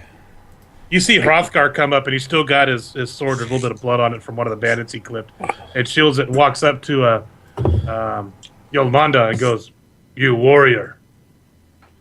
Yes, me warrior. And he takes his fist and pounds his chest and goes, "You all be safe. I go." And he walks off back towards his camp. Bye. Toodles. See ya. Later. Arrivederci. You're like one less person to share your reward with. Thanks for showing up. So are you guys doing their thing and getting their bedding out? I kind of want to see if the corpses have any valuables on them. I was wondering when you were getting to that. I figured I would have already been checking the chief over. Okay, outside. Once I found that. This is what you have. There's the chief guy is wearing a suit of leather armor that is not really. Hold on. I've been watching Jeremy's character, Toland.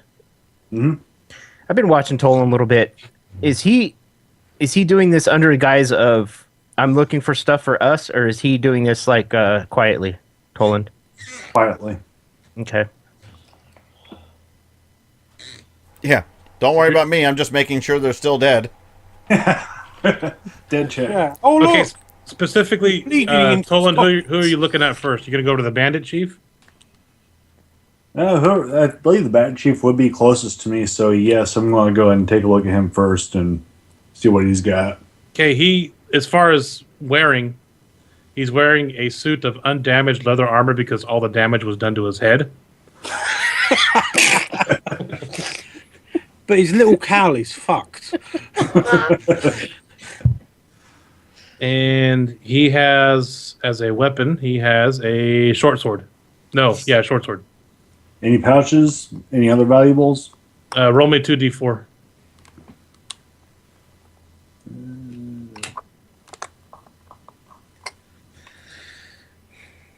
Okay, so you find a pouch with 4 silver pieces in it.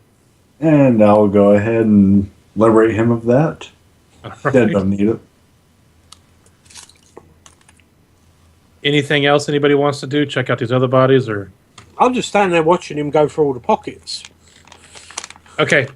Essentially, going through. If this is up to you guys, because I know money's in short supply, so you guys might want to consider taking this stuff. Well, that's what I... Hold on a second, Ant. That's why I asked if he was doing it secretly or in front of us. Well, I can't see how we could do it secretly when there's only us and we're all standing around talking together. Well, it would become a role at that point. That's why if you're going to watch him, I think it'd be a role. That's why I asked specifically. Because if we start... I'm not being funny. You got Lindon standing over the fucking... the chief. And there's all these bodies scattered around. You're going to notice him going from body to body to body. Well, if he's dragging him, like, let's say, I'm going to go pile these up. This is if what he we're says something do. like, I'm going to go pile these bodies up away from the fire, I mean, you know, there's all kinds of ways to get around it. Yeah. This is what we're going to do. Everybody roll. Let's do this. We have to go all the way back. So I have to ask you this, Yolanda. When you were grabbing that necklace off the guy, were you trying to be stealthy about it so no one would see you? Yes. Roll a stealth. Oh, skills.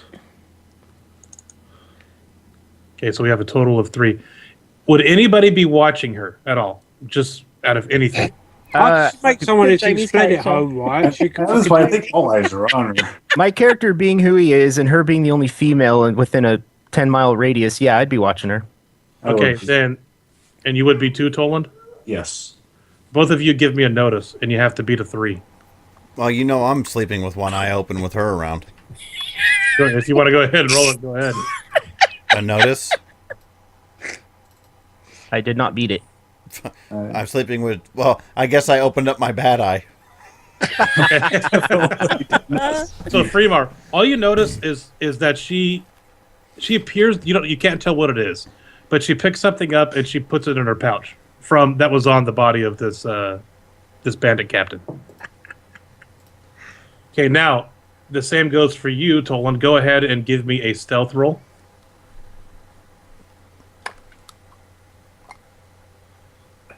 Okay, so we got a 3. So anybody that would be watching Toland, go ahead and give me a notice. Yeah, I probably would. It seems to be 3 is the number to beat nowadays. Everybody sees you pull this gold, count it. Are these silver pieces? Count it in your hand and put it in your own pocket. Okay, so that's where we're at now. So any reactions, go ahead. Hey, Toland. Hey. What'd you get over there? I get up from my comfy bedroll up by the fire and meander over to wherever he's at. He's dead. He won't be spending this anywhere. Now will he? Well, how much did you get? 4. This many? I tell you what, who else noticed? Everybody did. Everybody did. Especially Fremar. He really noticed it. He noticed it with both hands. as well. I think most of that should go to the party there, Toland. No arguments. Oh, all right. Maybe you should check everyone else's pockets while you're there and then bring it over to us. Yeah, I think at that point we'd probably all do this together from now on. Would you be so kind as to start a party loot sheet under notes somewhere? So, in searching the bodies, you will find 19 copper pieces, KRs, and let me roll that shit. 19 copper and 13 additional silver pieces from all the bodies. The one suit of leather armor.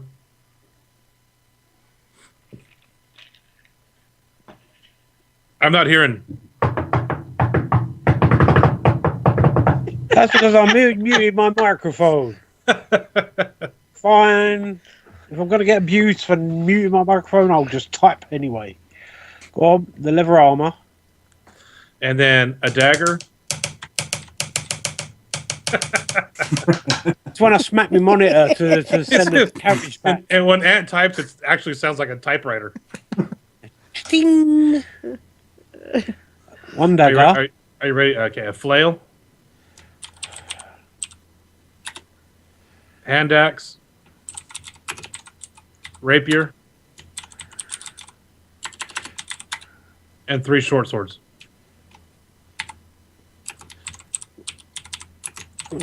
You also have the 8 cases of Scrimshaw art. The cart.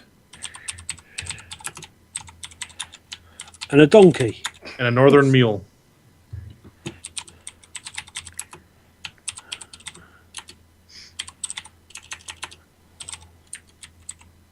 And that would be all. Okay. All right. So when I went to go and liberate the chief of his silver pouch, did I actually succeed in doing that, or when we rewinded, did I not? No, you succeeded. You got it, but everybody noticed you doing it. Okay, so I'm going to throw 4 copper into the party loot. It was 4 silver, actually. I know. Oh, okay. Okay, so you're going to go up. Here you go. He comes up with 4 copper. On top of... Hold on. So, is that as well as the 4 silver that we caught you with in your hand? Did they see me take 4 silver? Did they see specifically what I took? I will say this. With Freemar's roll, he absolutely seen it was 4 silver. Mm. Oh. So it's up to him to contest. Everybody else just noticed you taking coins out of the pouch. So you come up in Freemar, you hear this. He come up with 4 copper because you guys could add this in. These 4 copper I got off the chief. Are you there, Blaine? No, he's texting. Actually, Will, I'm texting your mom. So hold on a second. Hey! Your face is texting my mom. That's what was that you saying about you were single earlier? It's all legit. They're selling me something. And it's not a service.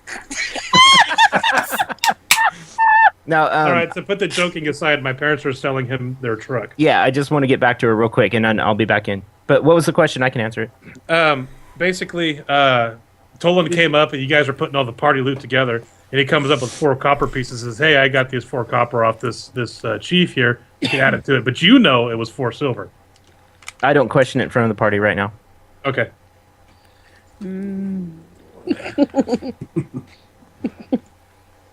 Are you guys going to go ahead and make camp here?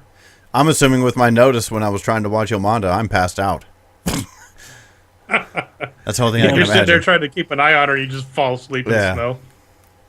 I'm going to go and make out my bedroll and crash out for the night. All right. So you guys crash out. I mean, you guys set watches. Doesn't matter. Your night goes off without a hitch and the sun rises. Can everybody mark off 6 rations? I forgot about that. I only had 1 week's worth, so I'm out. No, you should have more than that. That's all I didn't even put them in my inventory. So I believe I had 1 caribou ration and then 10 trails, right? Hang on, let me get Eric's. That will be correct. Trail rations. I didn't put them correct. Toland's will be correct. Burp. Yeah, because I haven't mine for some reason. Yeah, you should have 12 total. 12 total trail rations and mark off 6. Somewhere I picked up a caribou ration off somebody from town, I think. So now the trail rations, is that counting in the rations I counted the barmaid out of? I forgot about those. It doesn't really matter. Okay. And this Benny thing, I don't know why it's resetting after every new deal. I don't know. Auto apply Joker bonuses on or off? You want that on? That's what I figured. Fatigue wounds. Benny type default? Yeah, but let's worry about it later. I mean, everybody just keep track. I mean, I know what I spent. Okay. Because, let's see, Toland, you should have 1 Benny marked off. Yeah, I'm going to go ahead and throw it out there and make it down to 3. Okay. Okay, so the morning comes around, and you guys got these 7 scalps and the loot that you found, plus the cart and the cart's big enough to where a person could ride the cart and drive the mule. Put that in your book. Put that in your book. You guys gonna go ahead and head back to Targos? That would be my assumption. Next morning, I would just probably be miserable, cold. Fuck this place. Let's get back to warmth and shelter. Oh yeah, you wake up and it's a nice, welcoming 15 degrees, and the wind is blowing, and it's overcast, so there's no sunlight coming down. There's awesome. Cold. Everybody except for Yomanda, who happens to be just like in a t-shirt and shorts. Yeah. For some reason. Having a pillow fight.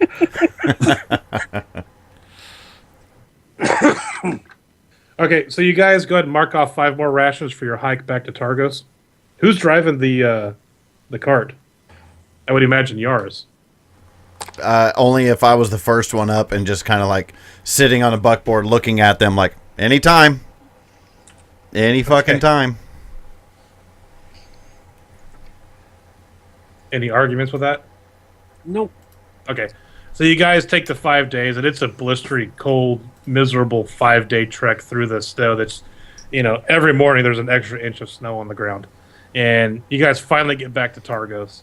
And I would assume that you guys are headed straight back to the Lord Borland's place. Oh, hell yeah. Let's get me some pay. All right, so you guys head over to the Targos lockup, which is...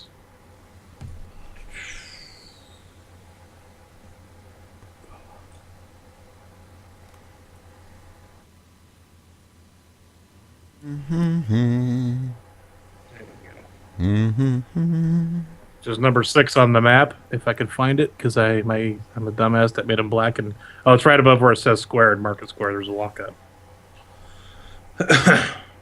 Everybody get that map? Yeah. Yeah. So you head back over there, and the old guy at that tends to the front of it goes, you guys are alive. Of course we are. Hang on. I go see if the Borland is ready. And he goes to the back, and he's gone for about 5 minutes. He comes back and goes, Lord Borland will see you guys now. Go ahead. Pull the scalps off. Okay, you guys walk into his office, and he's sitting there. He's got a big parchment thing he's filling out, and he looks up and goes, "Oh, gentlemen, you guys have returned. Did all go well?" Quick question. Did we get the scalp off the geezer from the village? The one that was leading people there. Remember we caught one of them in the village? Young kid? Yeah. Oh, Jimmy? Yeah. No, the barbarians wouldn't let you, remember? All right. Here you go. 7 scalps. We would have Jimmy's head as well, but I'm afraid we ran into a small problem with that. What problem? Barbarian tribe? Don't tell me you went to war with a bunch of barbarians. No. We made friends. And I'll smile at him. So what was the problem with them? They wouldn't let us get Jimmy's scalp. So if he turns up in town, that's a freebie. Well, I don't know Jimmy, but it makes no difference. It looks like I owe you guys a little bit of gold, yeah? Well, Jimmy basically tried to get us to fight the barbarians as the bandits. Right. I'm telling this to Roland. Borland? Borland. He goes, I don't know Jimmy. To be honest, I really don't care. But I have your 200 gold, if you're ready. And he reaches down under picks up a small little lockbox and puts a key in it, and the lock clicks, and he opens it up, and you guys could probably lick at your lips as these 200 gold come out, and he slaps it down on the table and goes, "Man, I got to tell you, I was real scared for you guys. I felt bad about this, but you guys came back unharmed, and I see you met up with Eric as well. I'm glad you guys worked things out." Yes, we did. And right then, and Eric goes, "Well, my lord, shall we drop the facade?" And Borland looks at Eric and looks over at you guys, especially you, Fremar and Yaris, Yeah, I thought I saw something like this coming. I say out loud. You see, guys, I mean, I hate to be deceitful, but Eric actually works for Targos. He's actually one of the town guard. And we had to, well, let's not be coy about it. We were tired of sending our own to go die to try to figure this out. So Eric went down to the south to try to find some people that might help. And he spotted you guys on the boat. And I knew about you guys before you even came. So I'm sorry for the deceitful nature of what happened, but it all worked out. And Eric, he leaves his 25 gold and hands it to you guys so you guys could have the full 25 that he would have had, or whatever his cut would have been out of the 200. Says you guys could keep it. And he goes and sits down across from Lord Borland. Well then, I guess that leaves one more matter. Hang on. Helton, you agree? Indubitably, my friend. Explain it. Well, being that we've been misled this whole time, even though you are forthright with your payment, that still leaves the... Now, be it known that you guys have been lying to us this whole time, that still leaves the little matter of the actual product. Hang on, I gotta break up a fucking fight. Yeah! Wait, put it on video! Put it on video! Hey, perfect time to go to a commercial. Perfect. We will be... Where it goes into and break them up, and they're like, we are not complying. We are not complying. All right, let's stop it down for a commercial break real quick while Will breaks up a fight. We'll be right back. You know their names. You've heard their legends and followed their stories. But now, hear it from the source. From those that brought you the Gathering of Dorks podcast, I bring to you Inside the RP Studio, a podcast we will break down the infamous characters you hear on the Nerds International Network. Given from the source, the players that create and play them. Look for the podcast, Inside the RP Studio. Which Lindon just did a recording with Arnold, correct? Yes, he did. I don't think it's out yet, but it should be soon. Yeah, I just talked to him last night. He said he's just about done editing, so that episode should be releasing, I'm hoping, within the next week or so. Cool. Right on. I can't wait to hear back at it. So... Quick question while we wait for Joe. Does anyone mind if I grab the leather armor? I was kind of thinking about it too. Maybe you could pay me a little bit with your gold. You guys figured that out. I'm gonna go pee while you guys. Well, how much gold? negotiate that. How much gold did we get each out of that? 200 by 5. So, what is that? It's 40. 40 each. Ooh. I'll take it. What's it worth to you, Helton? Well, it's second hand. Yeah, I agree. It's not worth much, but it would be protection for you and I both. Unfortunately, we can't share it. Well, what about, say, 5 gold? You know, it's fair. That's fair. All right, I'll give you 5 gold. I need. Well, let me just add this armor on. Oh shit! What does armor do for you? Did you say? I don't know. About to find out. It helps your soak. Well, you don't have soak in this one. You know what I mean. What's the word I'm looking for here? I think. Oh, it helps your toughness. Yeah, your toughness. That's right. That's what it does. Or did you want the armor? I don't need armor. All right, fair enough. Hey, I got 5 gold. I'm happy. Did you give him 5 gold for the armor, Ant? Yeah. Okay. How much is the armor? 50 gold. All right, Blaine, you're about ready to negotiate with Borland about something?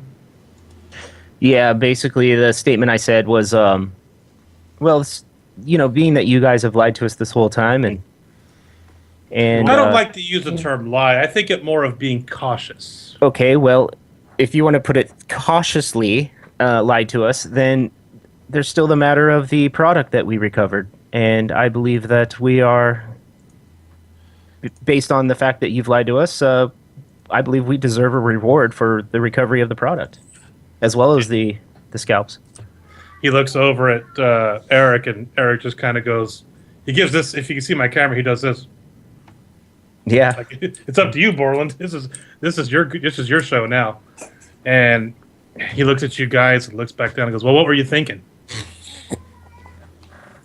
Well, the 7 cases I believe we recovered must be worth fortunes. 7. You were expecting 8. 8? Were there 8? I thought. Yeah, no, there was 8. Okay, so I wasn't sure if you were trying to be deceitful or not. No, I wasn't. I was actually trying to be honest. Okay, so 8. Yeah, it's 8. No point in being deceitful because the guy was. Yeah, he's right there.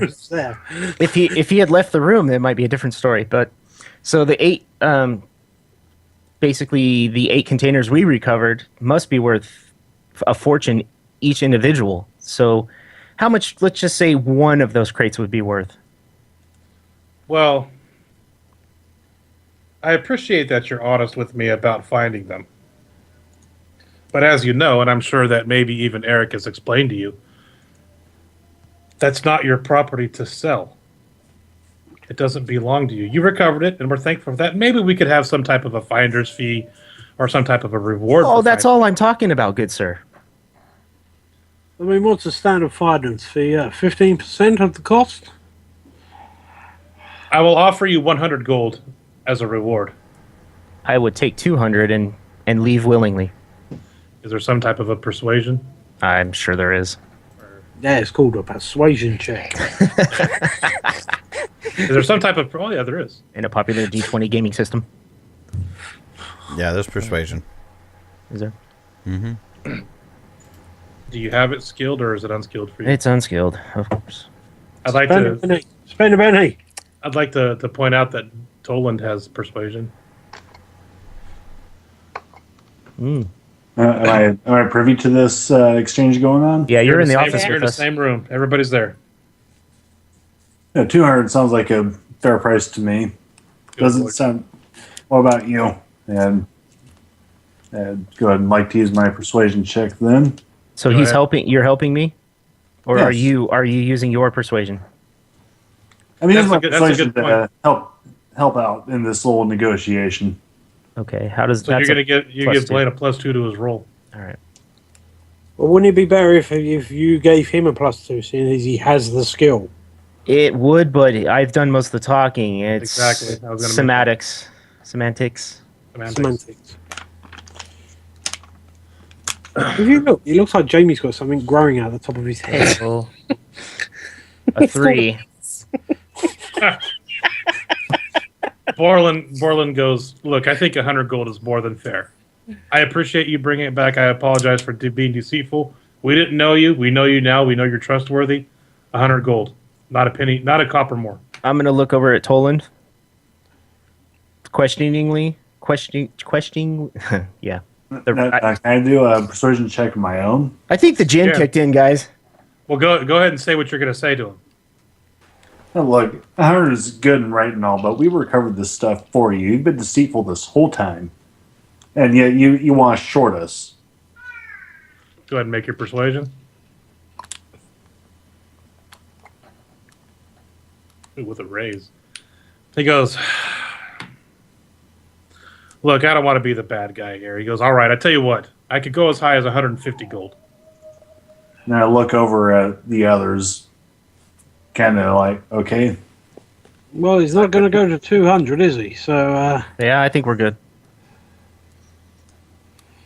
There's another 30 gold each. Fair enough, Broland.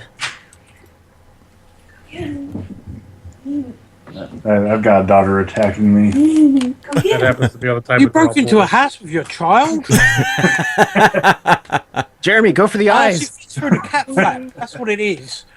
He goes, go in there and open the door for Daddy. It's okay. Or just leaves. We use coarse language in here, so it might not be the best environment, and we are live. Yeah. Yeah, like, so get the fuck out. Yeah, we're on the air.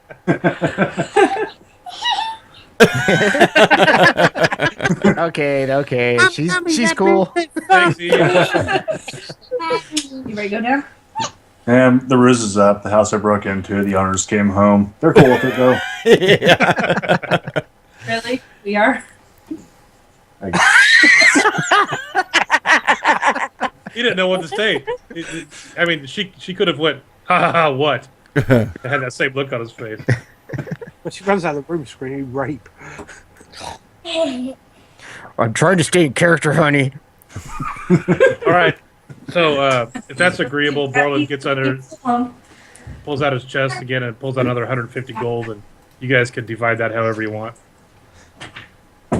We just split it evenly, I believe. Yeah. All right, so... And Borland sits back in his chair a little bit and goes, man, I got to tell you, you guys being here are a relief. I don't even know what to say. If any more work comes my way, would you guys be interested in making some more coin? Before you get as long into, as there's no more lies. I think we're... Go ahead, Yaris. Before you get into all that there, Borland, how long has this problem been going on? You're talking about the thief problem? Uh-huh.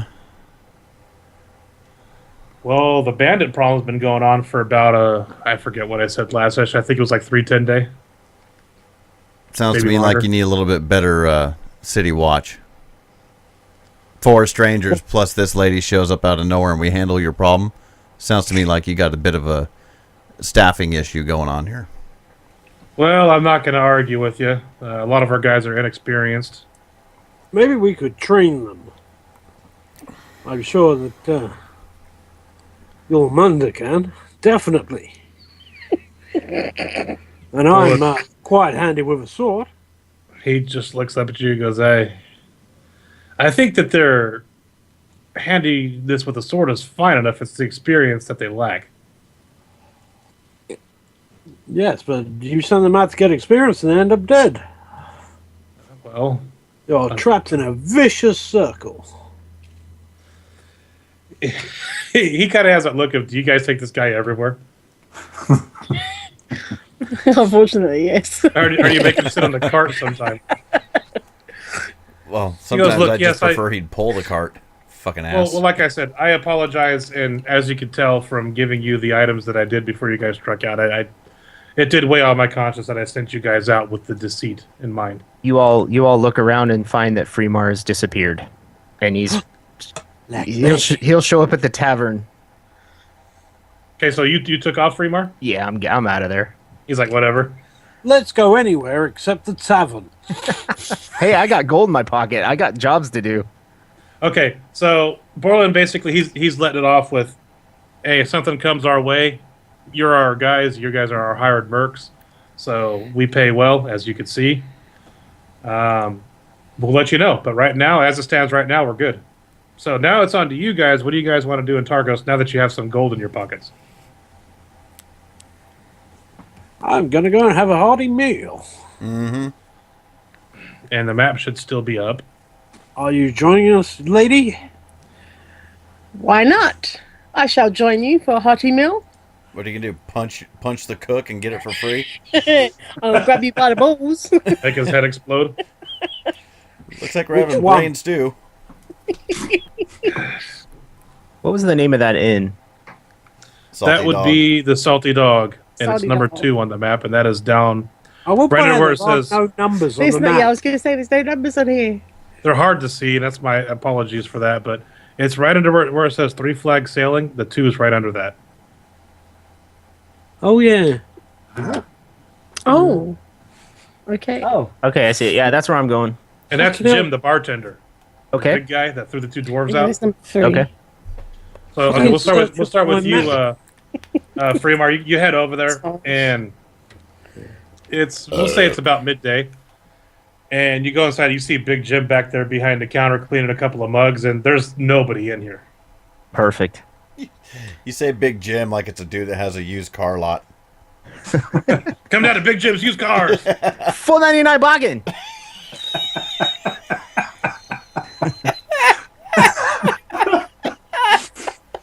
So I change the name to Jim and come to Mecca.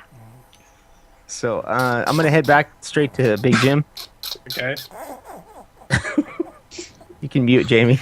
It's okay. Okay.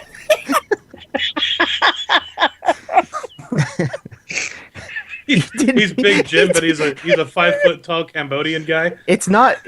Jamie makes me laugh. That's the problem. If he doesn't mute, I'm gonna start busting up.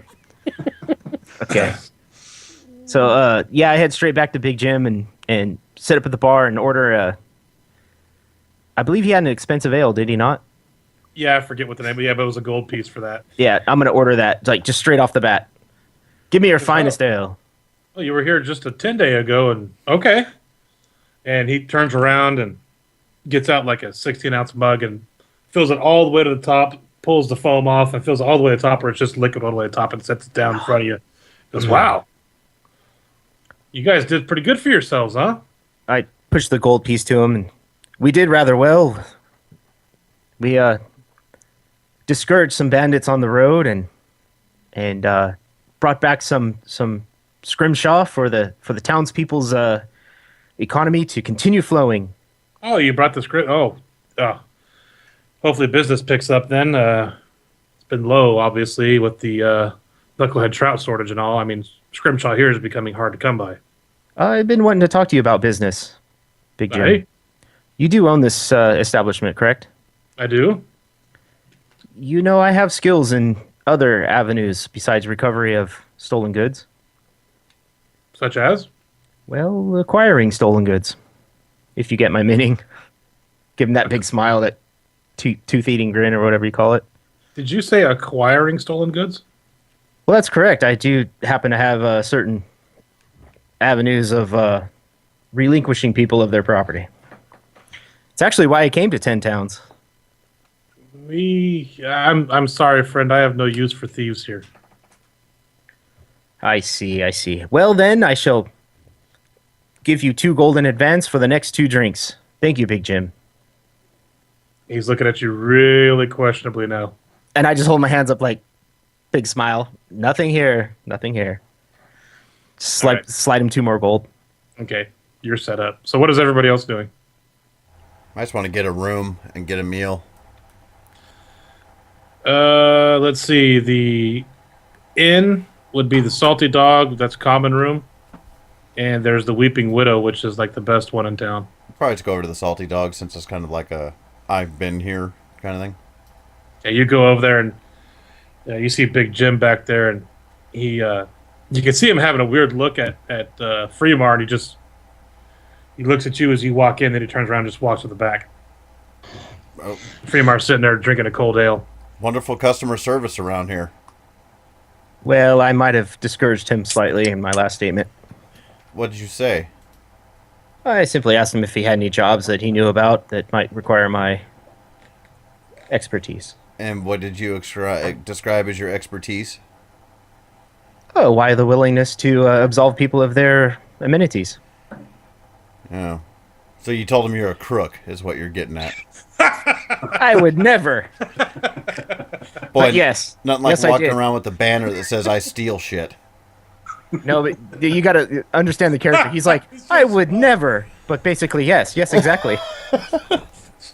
I wouldn't use those exact words. I would say something similar, but...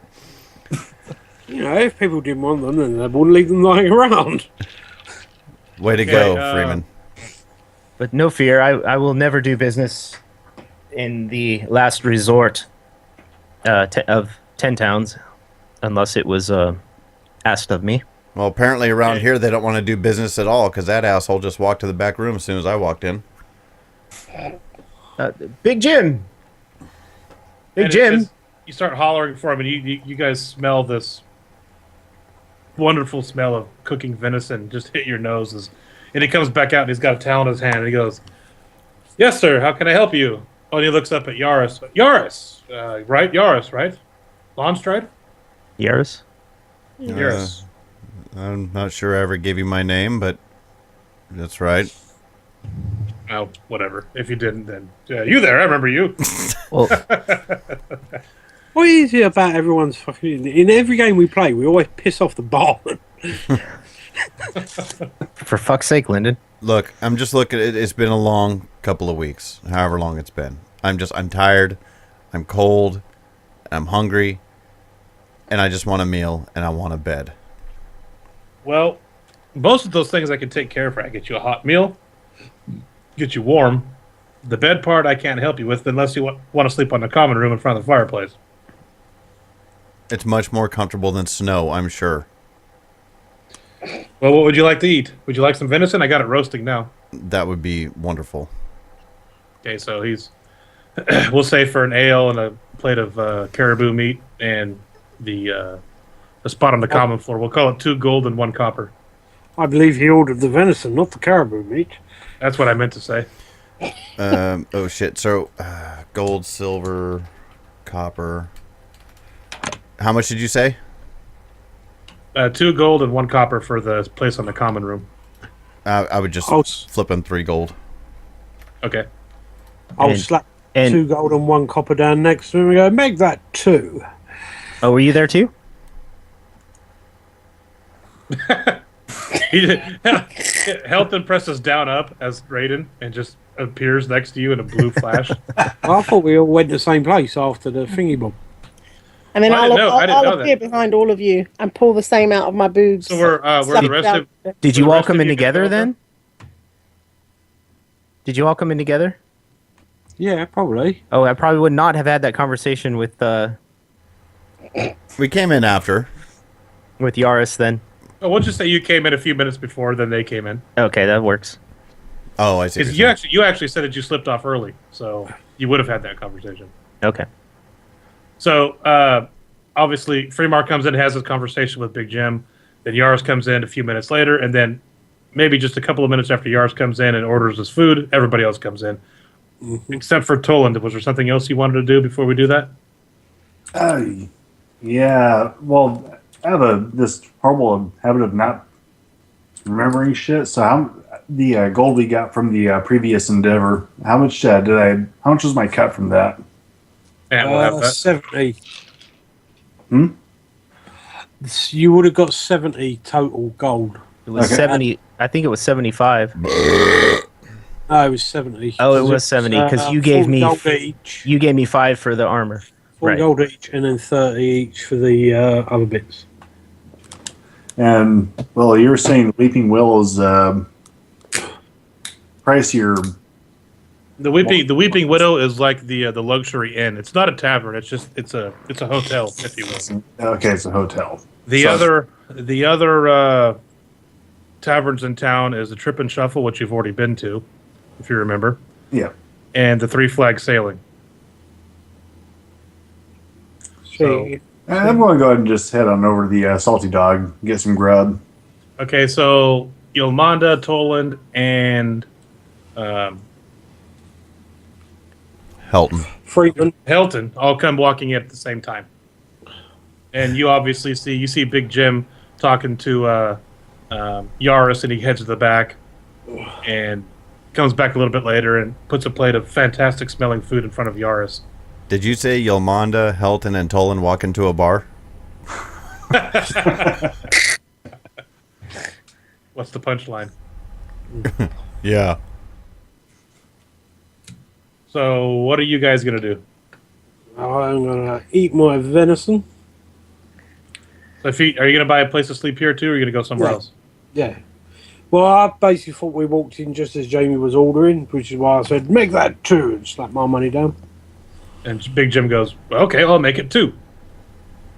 And then I pull the same out of my boobs. Make that 3. Are you just out of curiosity, are you well endowed up top? Yes. You see Big Jim go... Not naturally, so yes. Big Jim goes, you can have it for gold. And he picks up the gold. He picks up the gold that you pulled out of your breast, and he kind of waves it by his nose, and then sticks it in his Did you do that with mine? Because I carry mine in my ass crack. No, you did not. I don't want to see how you produce change. Yeah. Just swipe an ATM card along my crack. So he brings Tolan, is everybody going to eat? Yeah. I smell what everyone else is having, and I want to play to that. Okay. Is everybody going to sleep here? Yes. Yep. Yes. Okay. So it's 2 gold, 1 copper for everybody that's going to have all that. Yep. Done. Now, is there anything anybody else wants to do in town before we get to the next day? I may try to protect myself a little bit better with some armor. Okay, so you want to head over to...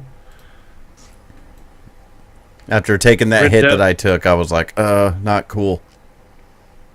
You want to head over to Grendel's Fine Dwarven Craft, probably. Okay, I would ask the big Jim for, the local area to find such wares. Yeah. Yeah. He points you up that way. Okay, I want to head over there. I'm going to use the Dungeons and Dragons table on how much stuff costs because in Savage Worlds it's exorbitant. Mm-hmm. Do you have any power armor? What the hell's that? Hey, Will. Fallout? Will, give me a few minutes. I'm going to go make some more gin and juice. And I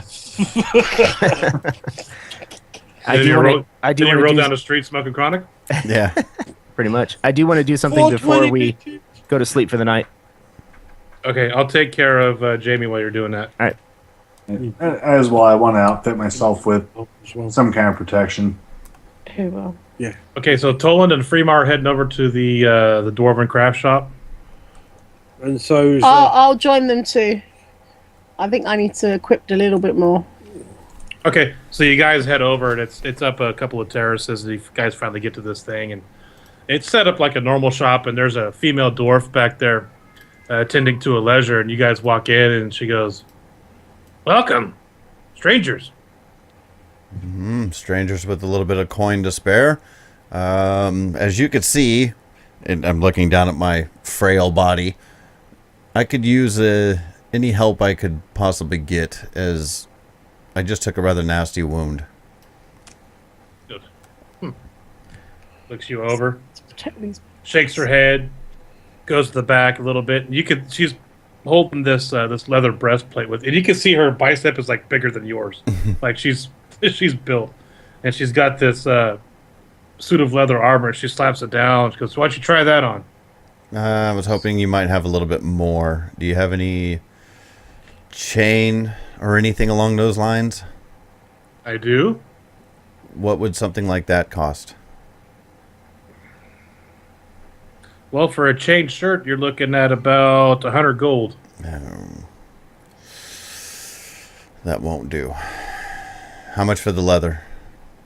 The leather, this fine suit of leather armor right here sets you back 20 gold. I suppose that'll have to do. Let me go ahead and take a look and try it on. Okay. You try it on and it fits perfectly. You could move it and do it. It's a little snug in the chest. It's tight across the chest. Okay, yeah, I'll go ahead and take that then. I do have a suit of studded leather if you're interested. Oh. Sure. That would be... it's been sitting for a while. I'd let it go for 60 gold. Holy shit. No. And do I hear any of this as I'm in the shop? Yeah, you're hearing all this negotiating going on. And I kind of want to step up, say, "Hey, Ness, I surely can appreciate the quality of goods you have here, but we aided more than a little bit of assistance to your fine town here, and surely you can afford us a discount, can you not?" Persuasion it. Roll something. Why isn't my mouse working? Damn it. Your face isn't working, damn it.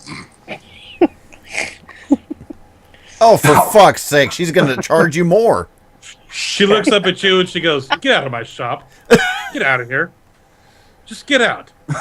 Then I'll step in then and say, "A fellow woman to woman, warrior to warrior. Surely a discount for us." You're still going to have to roll that persuasion. I And you're going to have to do a about negative it too. one. She's being mean to me. Damn. You're gonna have to do it with a -1 because you came in with him. You rolled a critical. But I'm not with him. She feels I don't insulted. She feels insulted. That was nice. She didn't take it that way. Are you offering any +1 free plate? I Oh, don't even know how to that's just respond. dry. No, I'm fine with the leather look.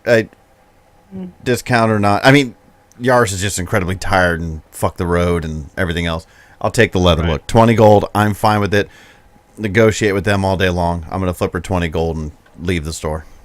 Okay, you leave. And there's... I'll take the leather too. I need to protect my bad boys.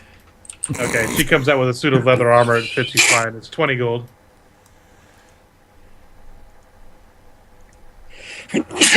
Whoa. Gesundheit. Thank you. And were you still in Toland? She's not willing to do business with you anymore. You're on your own, Can Buster. I do another persuade check and tell her, Miss, I meant no ill will toward you. Do it with a -2. -2. And disadvantage. And Bert, you have to use all of your bennies as well. Whoa. She goes, she kind of looks you down and she goes, That's good. all right. I guess I'll do business with you. What do you want? I'll only charge you 1.5 times. Shit. Don't give her any ideas. I'll just have the leather. Thank you. It's 20 gold. Okay. And 20 gold over to her.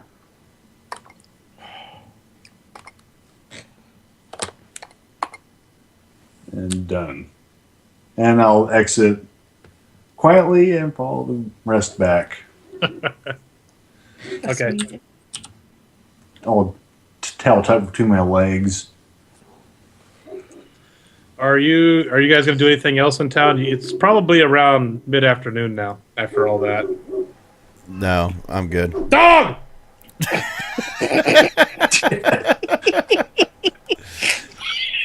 But someone walked past and goes, no, it's a cat. Yeah, it's Bruce Jenner's cat. Ooh. Dog. What, you mean the new face of Mac? Mac makeup. Now, Alright, because I'm He's thinking. I'm totally unfamiliar. Yaris, I'm assuming you're just going to head back over to the tavern and just relax for the rest of the evening and go to bed. Eat my meal, sit in front of the fire, relax.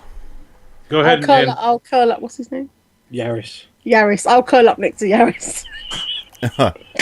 Okay, let's do this. So you're laying down in the fire, by the fire at the hearth, and the business started to pick up a little bit, but nothing that's going to keep you awake.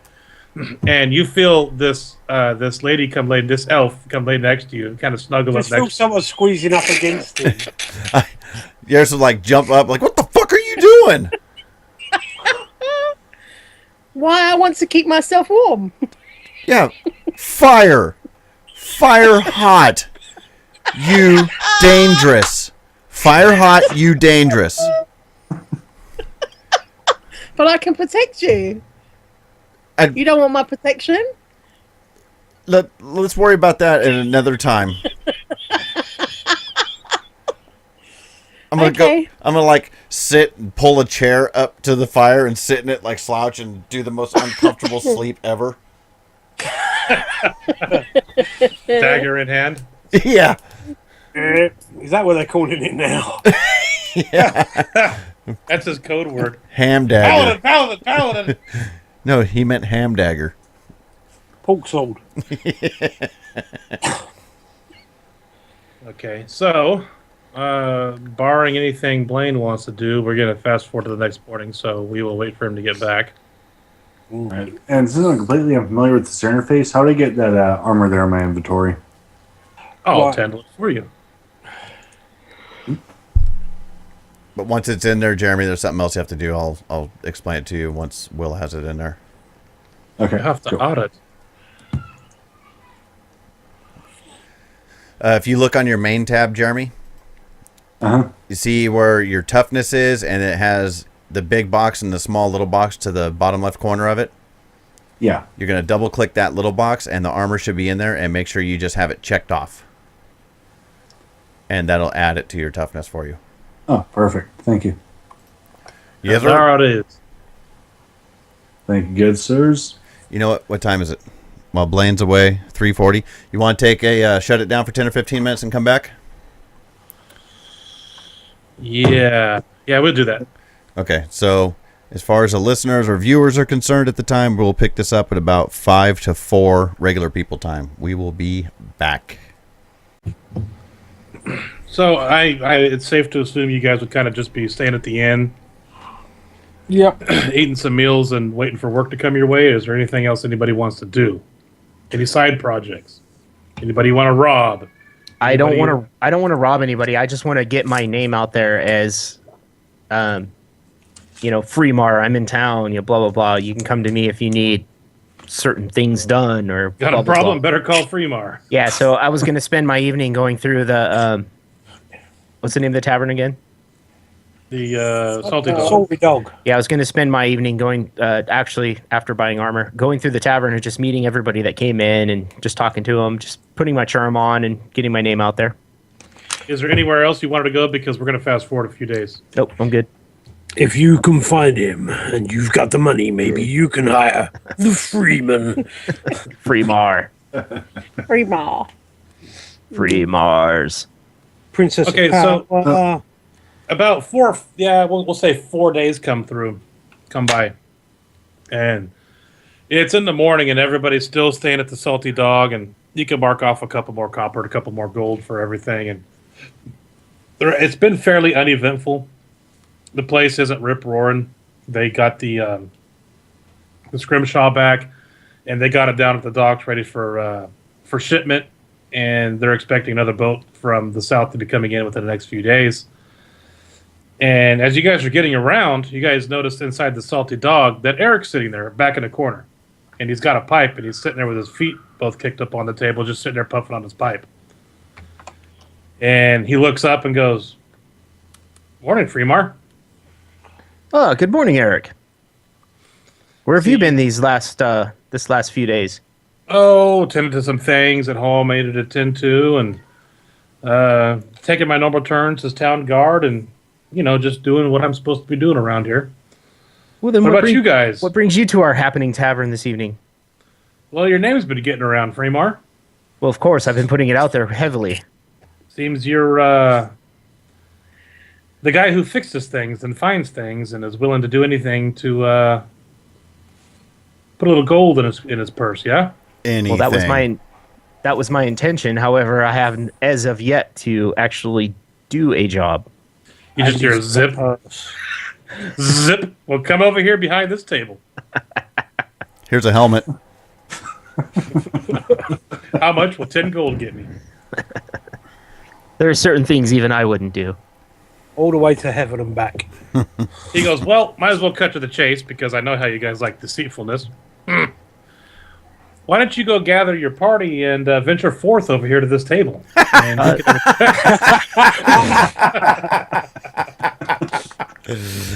Nice. I just yell, Eric, of course.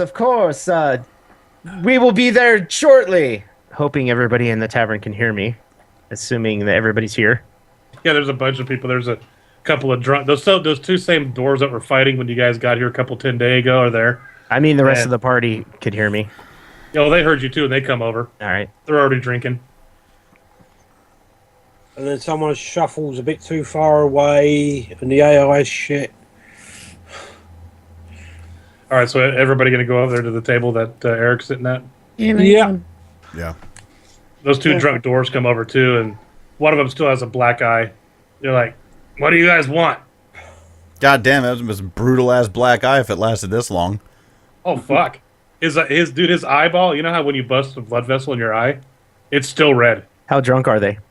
They're pretty hammered already. It's already 9 o'clock in the morning, and they're dwarves. Gentlemen, I please wait for me at the bar. I'll be with you in momentarily.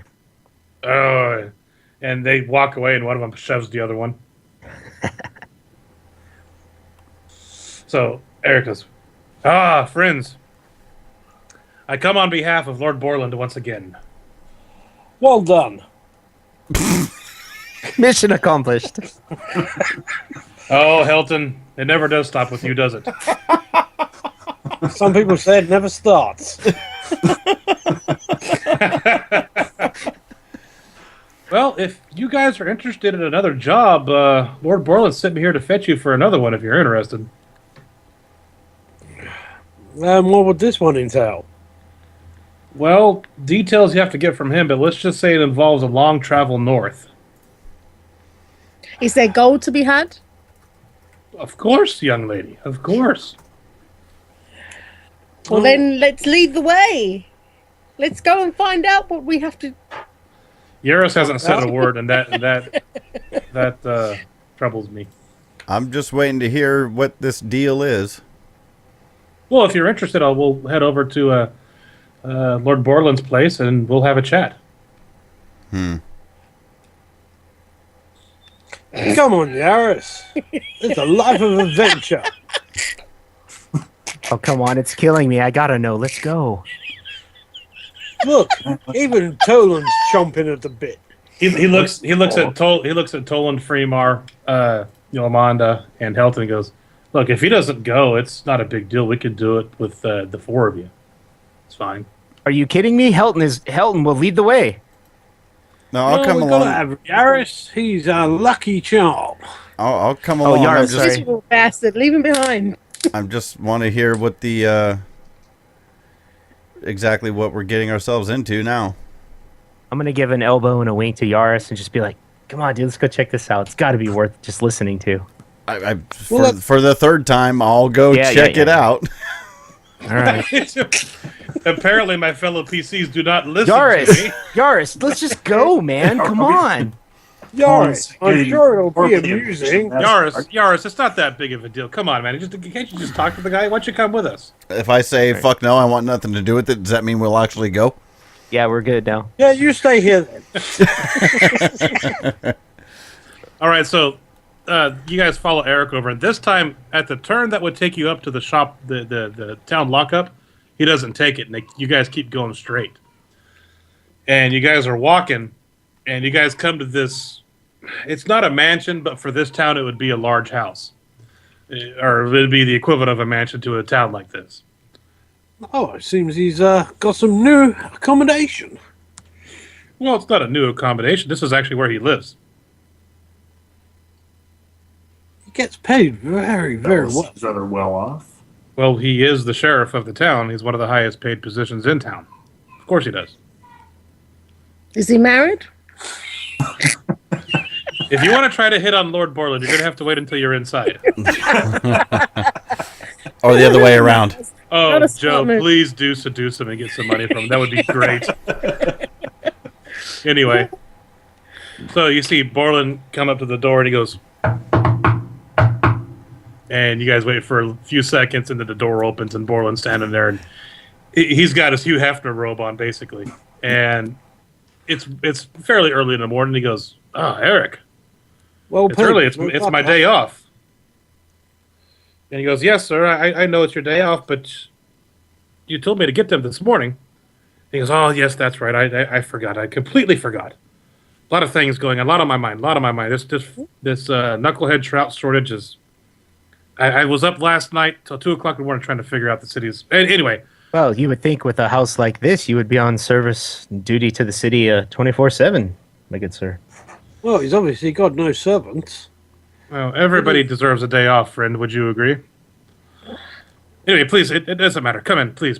I have something. We could have breakfast somehow. And you guys walk in, and he sits you at a large dining room table in a large common room in the house. And he goes and just gets some bread and cheese and puts it on the table along with a bottle of wine and pours everybody a small glass of wine. He goes, Gentlemen, thank you for coming. I'm glad you guys decided to come. As sure as Eric has explained to you, the city has another job. That's all we've been told. Eric didn't explain to you what was going on? Not at all. He said you would be the bearer of the tidings of which we would listen. And he just kind of sighs and goes, looks over at Eric. He goes, "Okay, look. We have a lumber camp to the north of the lake, Dinishore. And we haven't received the I forget what I put down there. Normally we get, about every 3-10 day, we get a shipment of lumber from our lumber camp to the north. And we haven't received that in almost 2 months. So you seem to have a lot of problems getting deliveries to this place. I know. It's weird, isn't it? It's bizarre. Absolutely bizarre. He rolls his eyes. And he looks over at Yaris and Freemar and goes, I mean, it's not a huge... I mean, the lumber is not essential for survival, but now I worry about the camp up there. We sent a group out about 2-10 days ago, and they've yet to return. Actually, they were due to return the day before yesterday, and they have not. Let's cut to the chase here, fella. I know. I was about to say, so as you've probably gathered, I would like you guys to go check up on the welfare of my lumber camp up there. Well, there must be a flat fee involved here, because obviously we could walk half a day out of town and find your party. And for our time, you should pay us. Well, of course I am prepared to generously compensate you. However, it's not just a day out of town. It's 2-10 day north. Well, what I'm saying is if your party is nearly a day out of town and we intercept them as they're entering, we still must get compensation. Not 10 day north, not 2-10 day. He goes... we've reached the 4-hour limit. Yeah. Start your videos. Restart your video. Hold on. I'm willing to offer 250 gold for your services. Hold on. Everybody hold on. Looks like it's still working. I don't see anybody but me and Will. Okay. Let me hang up and call you all back, please. All right. All right. Hey, so now we're on a break waiting for people to call. That's awesome. By the way. No, it's not going to work. Somebody else has to host the call. Oh, really? Yeah. Blaine was just hosting it. Yeah, I know, which is why it's still all dark. Okay, hold on. Okay, then, Jamie, you're recording. Will, your DMs, or GM, so... Oh, wait, nope, now we're back to good. Never mind. Go ahead. Okay, so who's left? Remind us one, Jeremy. Jeremy. All right. Oh. I was just about to say, Jeremy's changed. I know. Looks just the same. He has 3 more hairs. You're using Rogaine, I see. It's an old picture. I was getting ready to tell Blaine, but for Walking Dead purposes, this will end at about 5 o'clock. So, does someone want to re-app me? Because I'm just getting spinny. Later. Solve that problem. Good, now we can play some D&D finally. There you go. Hey! So what time's 5 o'clock? In an hour. 53 minutes. Okay. You're muted, Ann. You're not muted, Ann. No, I'm not. He's just quiet. Anyway, yeah, I forgot where I left off. He's talking about the lumber camp. Gathering of Dorks. Cheers. I'm on Pepsi. Sorry. Yeah. And you're drinking tall boys, Joe. 16 ounces. Well, this is all Ant had in his fridge, so. Well, I guess in Metric Town, it's all pints anyway. Do they have ounces over there? Yes, we have them. Really? You just asked that question, you fuck off. Do they have rain in England? Do you have the Queen over there? You live next door to her, do you? Yes, we all live in castles. Of course. got a fucking castle each. And you all We're up drive to here with fucking castles. You all drive cars that we've never heard of, and yeah.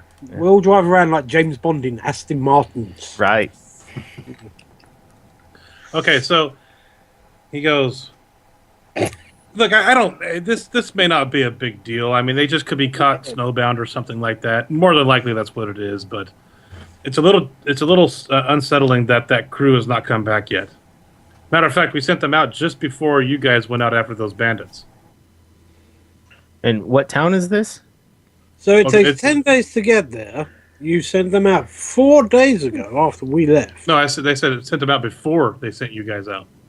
Well, surely it'd be 10 days there, 10 days back. So you're still 6 days in front.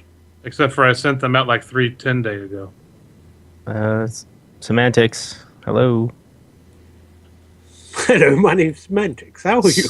So what you're saying is you're going to pay us 50 gold apiece to just go find out what happened, and if we actually come across any trouble, you're going to compensate us much more. Hang on.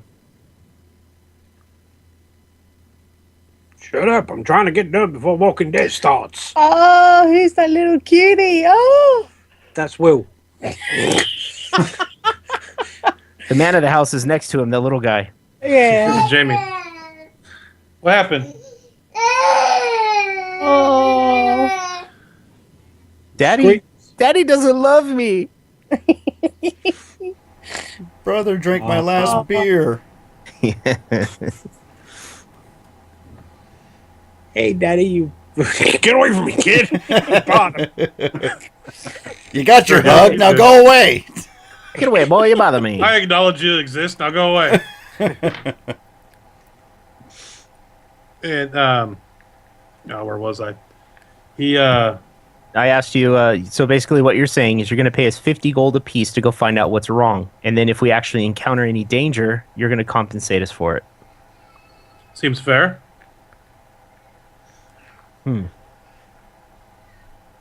So how much compensation are we talking?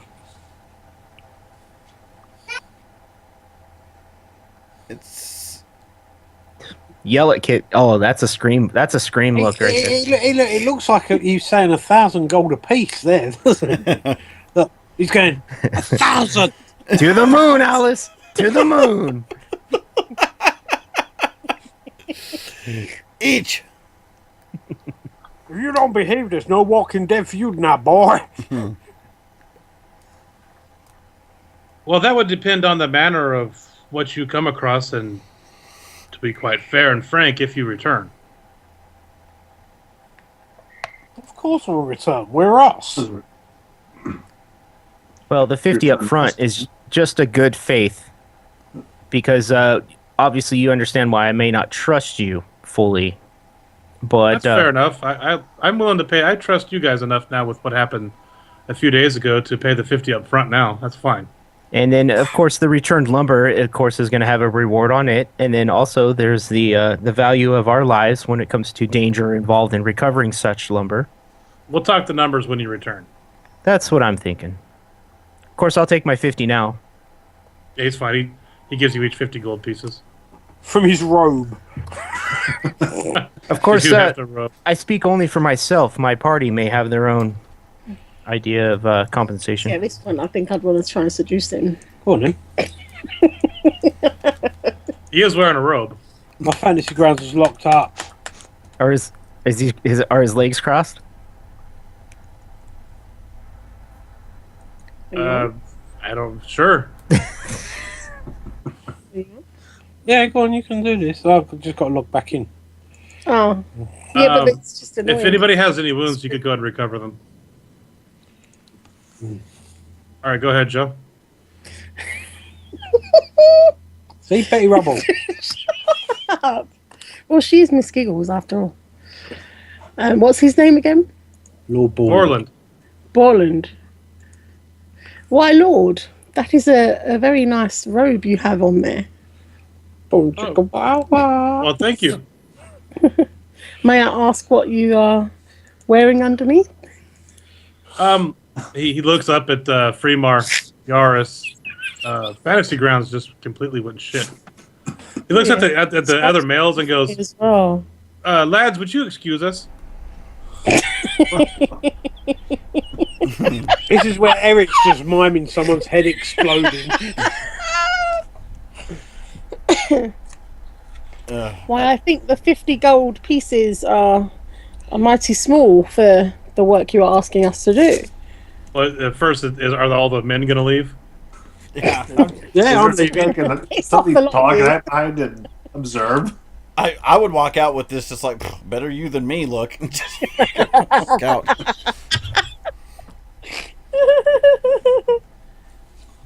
I can't connect back to Instagram. Freemar, are you leaving?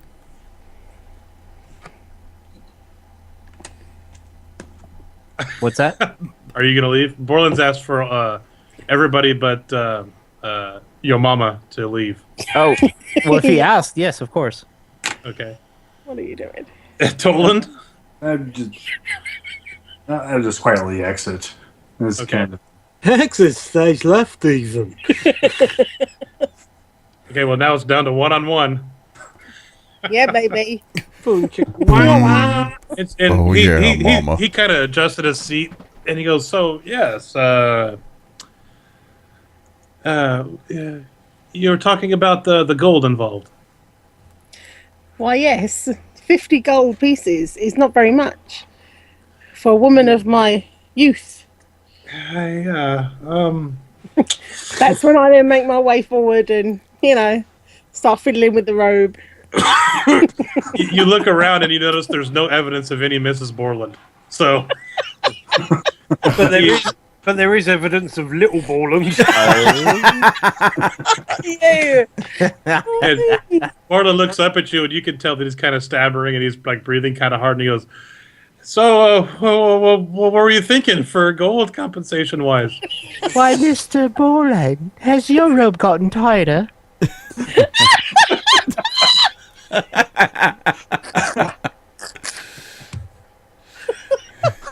I believe I'm opening your curtains, Mr. Borland.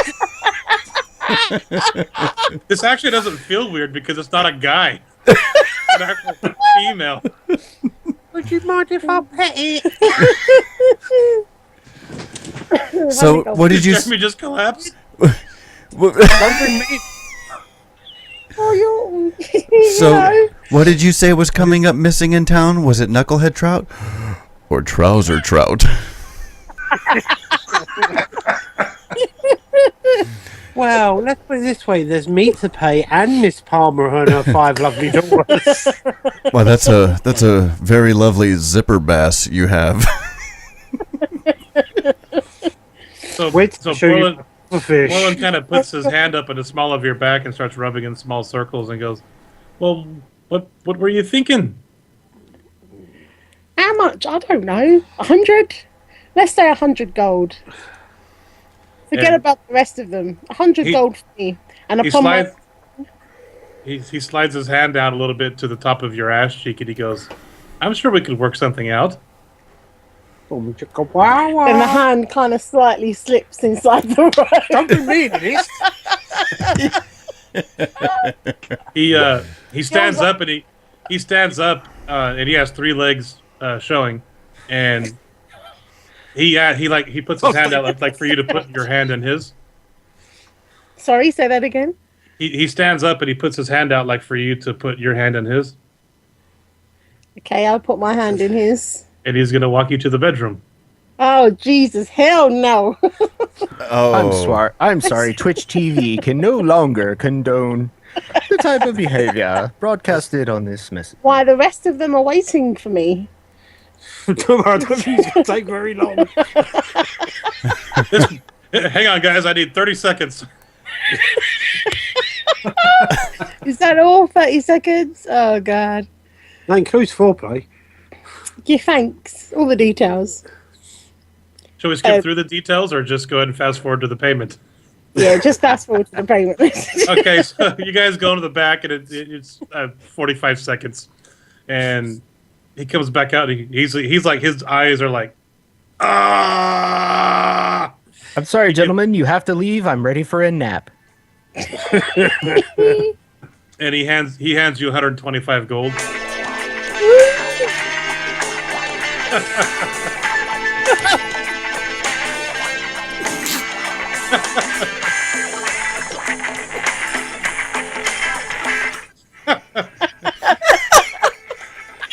Horrible. He's got He's got the sheriff's badge. This long sword. You cannot not have a female character. Poor thing. Okay, so you're 125 gold richer, Joe. Must be. You're gonna have to add the gold. Oh, yes, Come on. Has Fantasy Grounds shit out for everybody, or is it good? Oh, I'm good. It appears to be good now. So you guys head back over to the Salty Dog, and Eric's accompanying you. By the way, thank you. That was good for all of us. 125. Oh, fucking hell. So that's 48 out of 170. Yeah. He's like, he goes, 125. come back anytime. 73. I like what Morgan put in chat. Now you got to roll, see if you got any STDs. Oh, He's gonna thanks. get Valeris. She's got fantasy hivs. All right, so Should we take a smoke break, gentlemen? So Eric's walking with you guys and goes, well, you guys probably want to set out today, yeah? Certainly. Yeah. Was that the intention? Well, that's completely up to you. Well, it is still early. Perhaps we could get a few L's in before we leave. I'm game for that. I'm going to go with you as far as Bremen. Maybe I need to go and freshen up a little. Gotta go douche.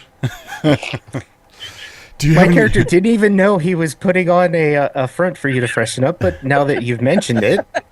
Do you have any vinegar? Yeah. All right, Okay, so... He goes, well, this is how it's going to go. We're going to take the boat. We're going to go across the Lake Diddish Shore or whatever it was to Bremen, and there we'll stay the night, and then we'll head north from there. Okay. Then we shall revel in our alcoholic brevity at Bryn Shander. And no, not Bryn Shander, Bremen. You guys are going to Bremen. Bremen. Yeah. Or Bremen, however you pronounce it. And you guys going to head back over the Salty Dog? I'll head for the boat. No, we're going to go wait for the boat. Oh, then yes, Salty Dog it is. Eric's like, we can have a few ales. The drinks are on me. Oh, well then, I will certainly see you at the Salty Dog. Okay, so you guys go over there, and Eric, throws out a platinum piece, and goes, "Drinks all around. We have a long journey, Big Jim." And Big Jim comes out with the best ales, and he gives everybody an ale. Everybody's drinking. He just comes with round after round. Nice. And after a while, you guys get about through 4 or 5. I'd like to converse with Eric for a little bit. Sure. You know, at first I trusted you not at all.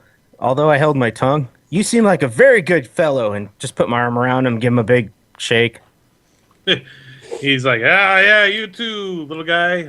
Blaine's going for his extra gold now. Oh, yeah. You gotta earn it here, buddy.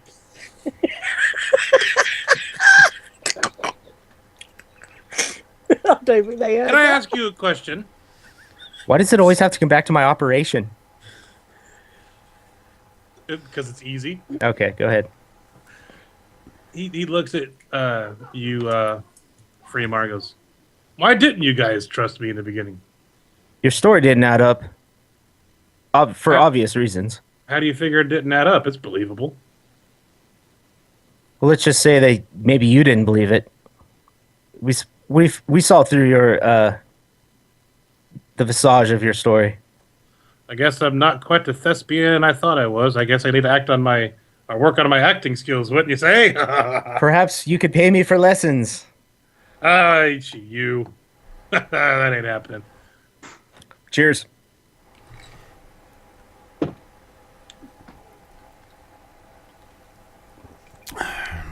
Those two dwarves that were there earlier, are they still hanging out? You come back and they're both passed out underneath the table. Oh. Well then. Uh-oh. I think I fleeced them last game, didn't I? I believe so. That was somebody else, but Well, don't let that stop you. no, it's not going to.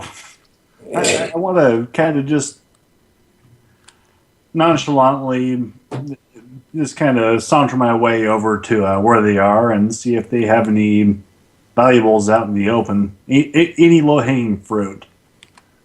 Roll. Are you trying to be stealthily about it? Yes. Roll me a stealth check.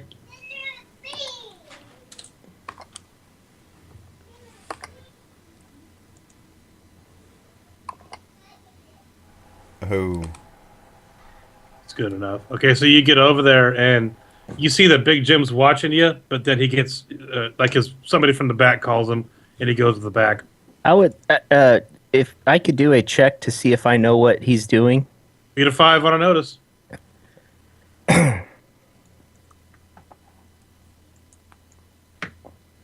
You do not. Okay, never mind. You just see him kind of walk off. Okay, so you get over there and you see these two dwarves are passing onto the table, and then you can see that one of them's got a bloody nose and one of them's lips so swollen up he probably couldn't even talk. All right, so they have any, I'll look them over, see if they have any pouches, anything valuable that I can see right off. Roll 1d10.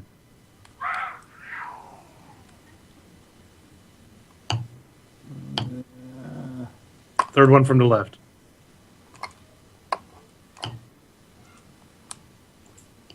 You find that one of them has a pouch with 8 gold pieces in it. And, I think I'm going to go ahead and liberate him of that. Okay. So you go ahead and lift that off of him, and he doesn't. He's just snoring. I can earn my gold too. Okay, about this time you're picking it up, and then the doors open real quick, and then Yolanda comes walking in, kind of adjusting herself.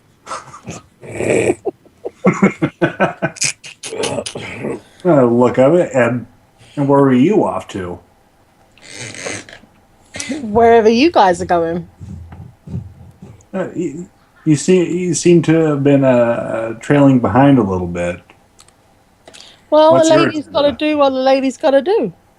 A lady needs to freshen up now and again. I see. And you hear from the bar. And that's when Yaris, the powerful wizard, exploded upon them. And you all look at me, and I'm just telling a story about our last escapade in the woods. And I'm still just sitting in a chair staring at a fire. Right.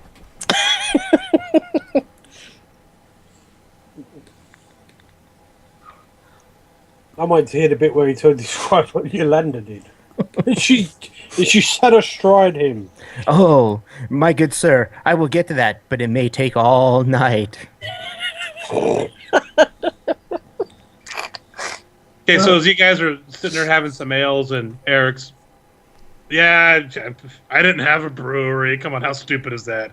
I mean, I should have thought of something better than that. Like, I was looking for my dad or something. It's stupid, huh? That was stupid. What was I thinking? Just like, he's got a buzz now, so he's like, all coming clean. So, hang on. Boy! Lock yourself back in that closet, boy. No, I should have come clean on all of that. Hold on a second. God damn it, kid! Get the gun and point it at your mama! Give your brother back the chloroform. That's right. Yeah, son, I told you. Guns for sure. Quit hogging the moonshine, boy. Share with your brothers. All right. So you guys are sitting there getting a little tipsy, and the door opens up, and this old sailor comes walking in and goes, "Eric, ship's ready." And Eric swigs down the last bit of his gun and goes, "Well, you boys ready to go?" Of course, I was born ready. All right, so you guys walk down to the docks, and you guys board this little sloop, and Surely this is more of a boat than a ship. It's not a very big one. And he's the. Is it sail or oars? It's sail. He goes, well, we should be in Bremen in about an hour and a half. So if you guys want to get some rest, go ahead. By the time we get there, it should be near sundown. Do we have quarters, or is it just basically a deck? On the deck, and it's fucking cold. Wonderful. Maybe we could start a fire. So, I would like to. I'm gonna grab a beer. No, can you hear us? Oh, not now. I guess I'll just talk to you guys then. So, I'm thinking if I can't sleep, I'm gonna do some fishing or something. Try to find these golden fish that apparently these towns are all about. Oh, the knuckle shuffle trout. Yeah, the knucklehead trout. Yeah, but they're guarded by the warriors of the Purple Head. Yeah. Look at that in the river. It's a purple-headed yogurt shooter. So, Will, I basically am going to look around for a deckhand or something some kind of fishing tackle, all that kind of stuff. I'm going to try to do my. Why should I go retrieve knucklehead trout goods when I could just fish for them myself? So I figure if I could catch some knucklehead trout, I could make money. So what you're doing is I'll find a deckhand and ask to see his tackle. Well, of course. I mean, Yomanda's right here, so perhaps the tackle is prevalent on this voyage. Okay, so you go and you go over by a deckhead, and he goes, "Well, sure, here you go. You can fish, but you're not going to catch nothing. We haven't been able to catch knucklehead trout since the problem started. It's been 2-3 months. There's been a sort of. You noticed that our fishing fleet, when you guys came into port, it's docked. Oh, so and nobody has any answer to why the knuckleheads aren't biting? We have no idea. I don't know if it's overfishing or it's just they're not biting. I don't know. I shall try my hand at the traditional way. How is it that you fished for them before? Well, we usually use nets, but since you're using a pole, here he hands you. Come on, guys. Let's keep it PG. Fuck it. Rated R. Let's do it. He's using a worm as bait. Yeah. Yeah, he hands you whatever bait would be used, and says put that on your hook and go ahead and cast out. But like I said, you're not going to catch nothing. All right, I'll just do it. All right. Since my stomach isn't feeling well anyway, I'm not going to be able to sleep. So you fish for a couple hours, you get bumpkiss on bites, nothing. All right. I want to be in a corner somewhere on my own, and I want to be pulling out the amulet. What was it called? An amulet. What? The necklace. The necklace, basically. I want to examine it more. Are you doing that stealthily? I haven't looked at it since I've got it from the chief. Are you going to do that stealthily? Yeah. Okay, go give me a stealth roll.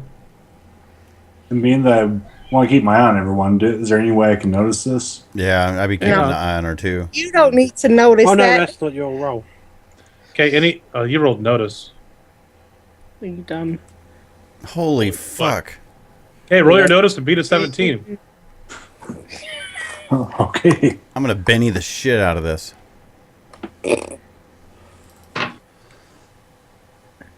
Nope. Yeah, you fucker. I'm going to use a Benny. No one's done it yet. Oh. Okay. I'm going to use my last Benny. Okay. No, he's a Benny too. Fuck. I'm just gonna notice, right? No one's going to beat. No, they have to beat 17. Oh. Yeah, keep going, lads. It ain't gonna happen. All right. It's not gonna happen. Oh. Ooh. No one else? No. Not unless Blaine's not there. Well, so much for that. Sorry, some damage control. I'll be right back. No, because I'm not going to portray this as I know she has it. I'm just waiting for my character to notice. I'm actually not going to care. If you want to roll your notice, go ahead. No, I'm just looking fishing. at myself in a mirror. Okay. You don't care? Nope. So you got the picture I sent you, Joe? Yeah. I've got it now. Like I said, it feels absolutely ice cold to the touch, but as you hold it, you don't need a blanket. Your body just feels warm. You've never seen anything like that before. You don't know what it is, what it's a symbol of. There's nothing about it that's familiar. Part of me wants to show it to somebody, But I'm not quite sure which one of these fuckers I trust yet. Yaris is a wizard. So Yaris would be your best bet. Actually, I think from player to player, I believe Fremar is your best bet because he so far has been the most open and honest to the entire party. Yeah, right, whatever. All right. You know Yaris is a wizard. And don't forget, he's good looking, so you might actually be charmed by him at some point. You're gravitated right towards him. That's right. Been there, done that, worn the t-shirt. Okay. I'll just pop it back in my pouch for now. Okay. So I'm sitting there looking in a mirror. You're down below looking in a mirror? Yeah. Sorting my hair out, you know? Both of them? Both of them. Yeah. Both of them? All 5 of them this time, huh? Mm-hmm. He's trying to make his eyes look like your eyebrows, Blaine. Or his hair. He's trying to comb his hair to look like your eyebrows. So during this whole fishing thing, Will, I'm just going to be trying different things. Like, how can I change it up to show these fishermen how to catch these trout that they know how to catch for generations? Well, yeah, I mean, you sitting there and you're trying different techniques, and you even change out the bait, and you do all kinds of weird shit, and you're just not getting nothing. All right. Absolutely. And the guy that was helping says, I told you so. They're just not biting. It's been a few months. Okay. Why do you think we keep importing the scrimshaw from other towns, and we're paying for it, and we pay our price for it, then we have to mark it up for the people coming into port. We just can't do it ourselves. We're losing money left and right.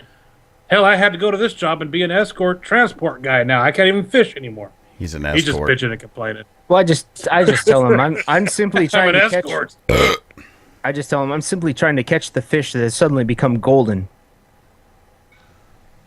No, they're not gold. Yeah, but now their worth is skyrocketed is what he's getting at. Yeah. Okay, so a couple of hours go by and you guys pulling the port over at Bremen, which I will load a map of.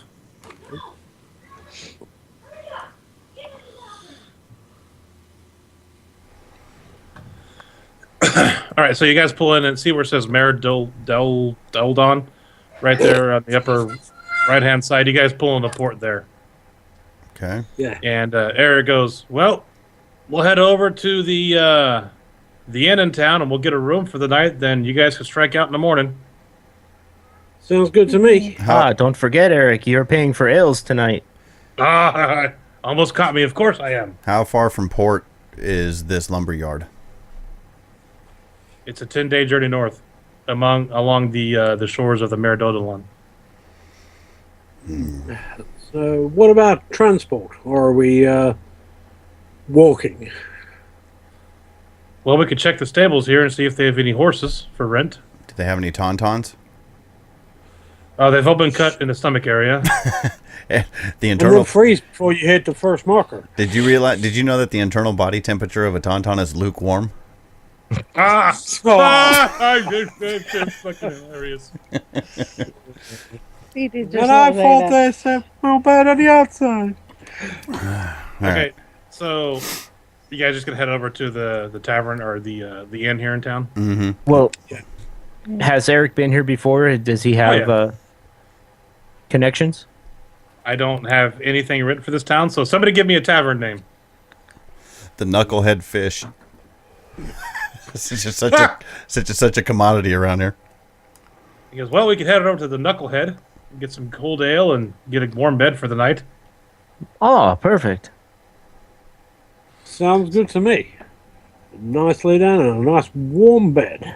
So you guys go over there, and this place is way nicer than the Salty Dog. This place is obviously it's a 2-story joint.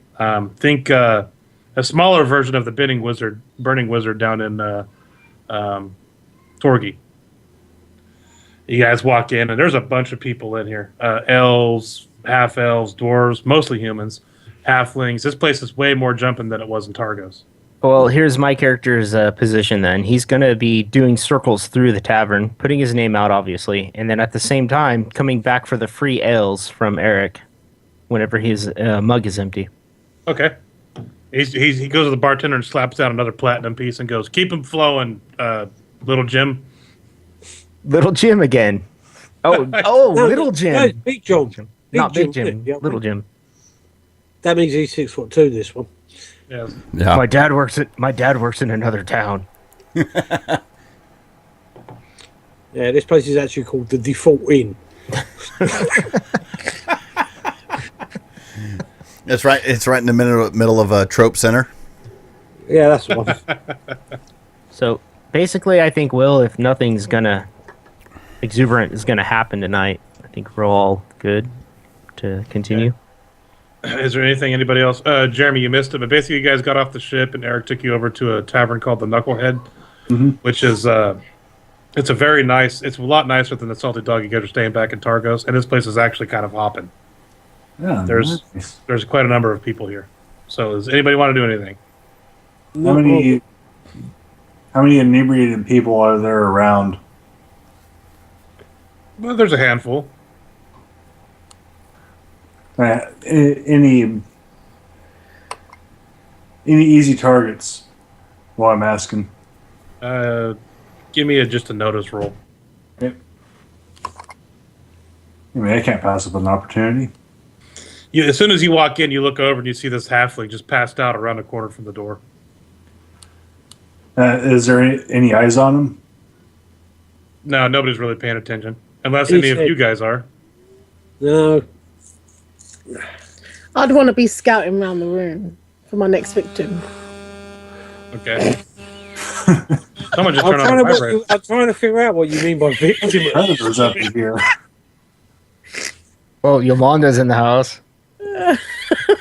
She's in his house. It's a party. I just lit a cigarette on the wrong end. I'm so wasted. This is my favorite song. That's my jam. Yeah, buddy. Oh shit! I kind of want to make my way over to this guy. All A right. little more cautiously this time, kind of like, "Hey, buddy, you okay?" And kind of help him to his feet a little while, seeing if there's anything I can lift from his person. You lift him up and he's just snoring and his head's totally fucking just limp. Weekend at Bernie's basically, but he's living. And you notice down his belt he's got kind of like there's a dagger, but it's got a jeweled hilt. Oh, so and keeping up the whole facade of, "Hey, you okay? Let's get you sat up. I want to see if I can stealthily take this dagger off of his person." Give me the stealth check. This could go well or go poorly. Well, it is. You go ahead. You pull it out of the sheath and you kind of glance to the sides. You don't think anybody notices you. As I'm, before you go on with that, Will, because I'm circling the room and doing my thing, I have to do a notice on this. Go ahead.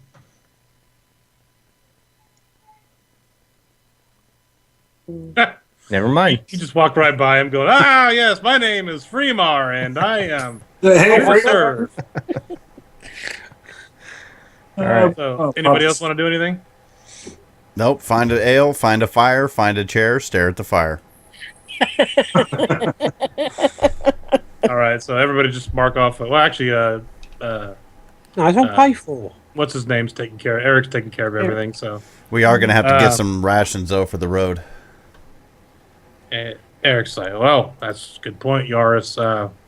I have to leave. I have to take the ship back. In the morning, head on over to 5... Oh, shit, you're at 5 Tavern Center.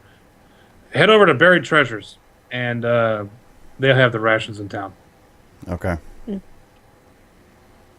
So he goes, I bid you farewell. You guys are paid for the night. I dropped 2 platinum. I'm headed back to Targos. Hopefully we see you in a couple of weeks. I hope so, too. Sincerely, friends. And he tips his hat and walks off. Very well. And we'll go ahead and end it there. Oh, unexpected. Okay. So let's wrap it on up then. What now? What now? Let me tell you what now. Alrighty, that does it for episode 60. Thank you again to Jeremy and Joe for joining us on this one. Hopefully you guys had a good time. I'm just getting a thumbs up from Joe. That's great podcasting. I muted it, that's why. That's why you muted us. What are you talking about, Joe? You fucked the man in charge. Joe. You got an extra 120 some gold out of it. Guys. Joe, you did awesome. I love you. That's awesome. It was fab. I enjoyed it. Thank you so much. Oh, you did great. That was your first experience role-playing, and you seduced a lord. Not bad. Yeah, baby. Okay, coming up tomorrow night, February 29th, leap year, we have Warhammer. And I'm going to guess and venture to say that this will most likely be the last Warhammer session. And after that, we are going to be jumping over into Deadlands Reloaded, the next listener voted in session, which, Blaine, you will be running that. Yes, I will. And after that, Blaine is going to be heading up to the real Icewind Dale. So he will probably be away from us for a while on that one. So then after that, I think... On that, is it, Blaine, obviously you won't be able to do the Sundays anymore, but won't you still be able to do the Mondays and Tuesdays? Yeah, I'll be able to do all the evening games. Okay, so you will be able to. Okay, cool. We won't be losing him completely. No. Okay. Then after we get done with For Whom the Whistle Blows, Ant, you should be picking up some Star Wars. Was it Star Wars next, or was it going to be Call of Cthulhu? I think it's Star Wars, right? Star Wars. I think it's Star Wars by the sounds of it. Okay. It was Star Wars, and then it was... Call of Cthulhu. No. It was yours after that. I'm not going to run anything again until after the convention. Okay. That's why we decided Star Wars, and then Frank's going to pick up and do some homebrew Call of Cthulhu. So that's going to probably take us all the way through until about October. And after that, yeah, we should be picking up on some more Warhammer. So make sure to tune in tomorrow night live on Twitch, twitch.tv/TGO Dorks. And join us for all of them. Thank you to everybody that joined us in chat today. Blaine, you want to give out the contact info one last time? Sure. You can email us at thegatheringofdorks@gmail.com. Follow us on Twitter at TGODorks and Facebook, which we're not doing anymore, right? Yes, we are. The Dorks is. All right. So facebook.com/TGODorks. And be sure to look for us on our Google Plus page at Nerds International. Yes. And TGO Dorks. And there's many other great podcasts on Nerds International. However, Google Plus, there you'll find updates from when we will be doing any live streams on our Twitch channel like tonight at twitch.tv/TGO Dorks. Also be sure to join the Nerds International Google Plus community because there's a lot of events going on and we want everybody to be basically we want to let you know what's going on there. Jamie, help me out here. Other than that, be sure to get over to iTunes and leave us a review. Haven't got one in a while. Go to patreon.com/TGO Dorks and help support the show. Thank you very much, everybody, for listening tonight and joining us live. This is Jamie saying grab some beers, grab some friends, and make it one hell of a game night. And this is Blaine saying fuck with your GM every chance you get. Get out your dork and play with it faster and harder and longer. Joe will help you with that. She'll help a lord with No, that's Yomanda. Your mama. Heresy! All right. So with all that, we will catch you guys tomorrow night for episode 61. Goodbye. Goodbye. Goodbye. Wipe the tear, baby dear, from your eye. Though it's hard to part, I know. I'll be tickled to death to go. Don't cry, don't sigh. There's a silver lining in the sky. Bonsoir, old thing, cheerio, chin chin, na poo toodaloo, goodbye.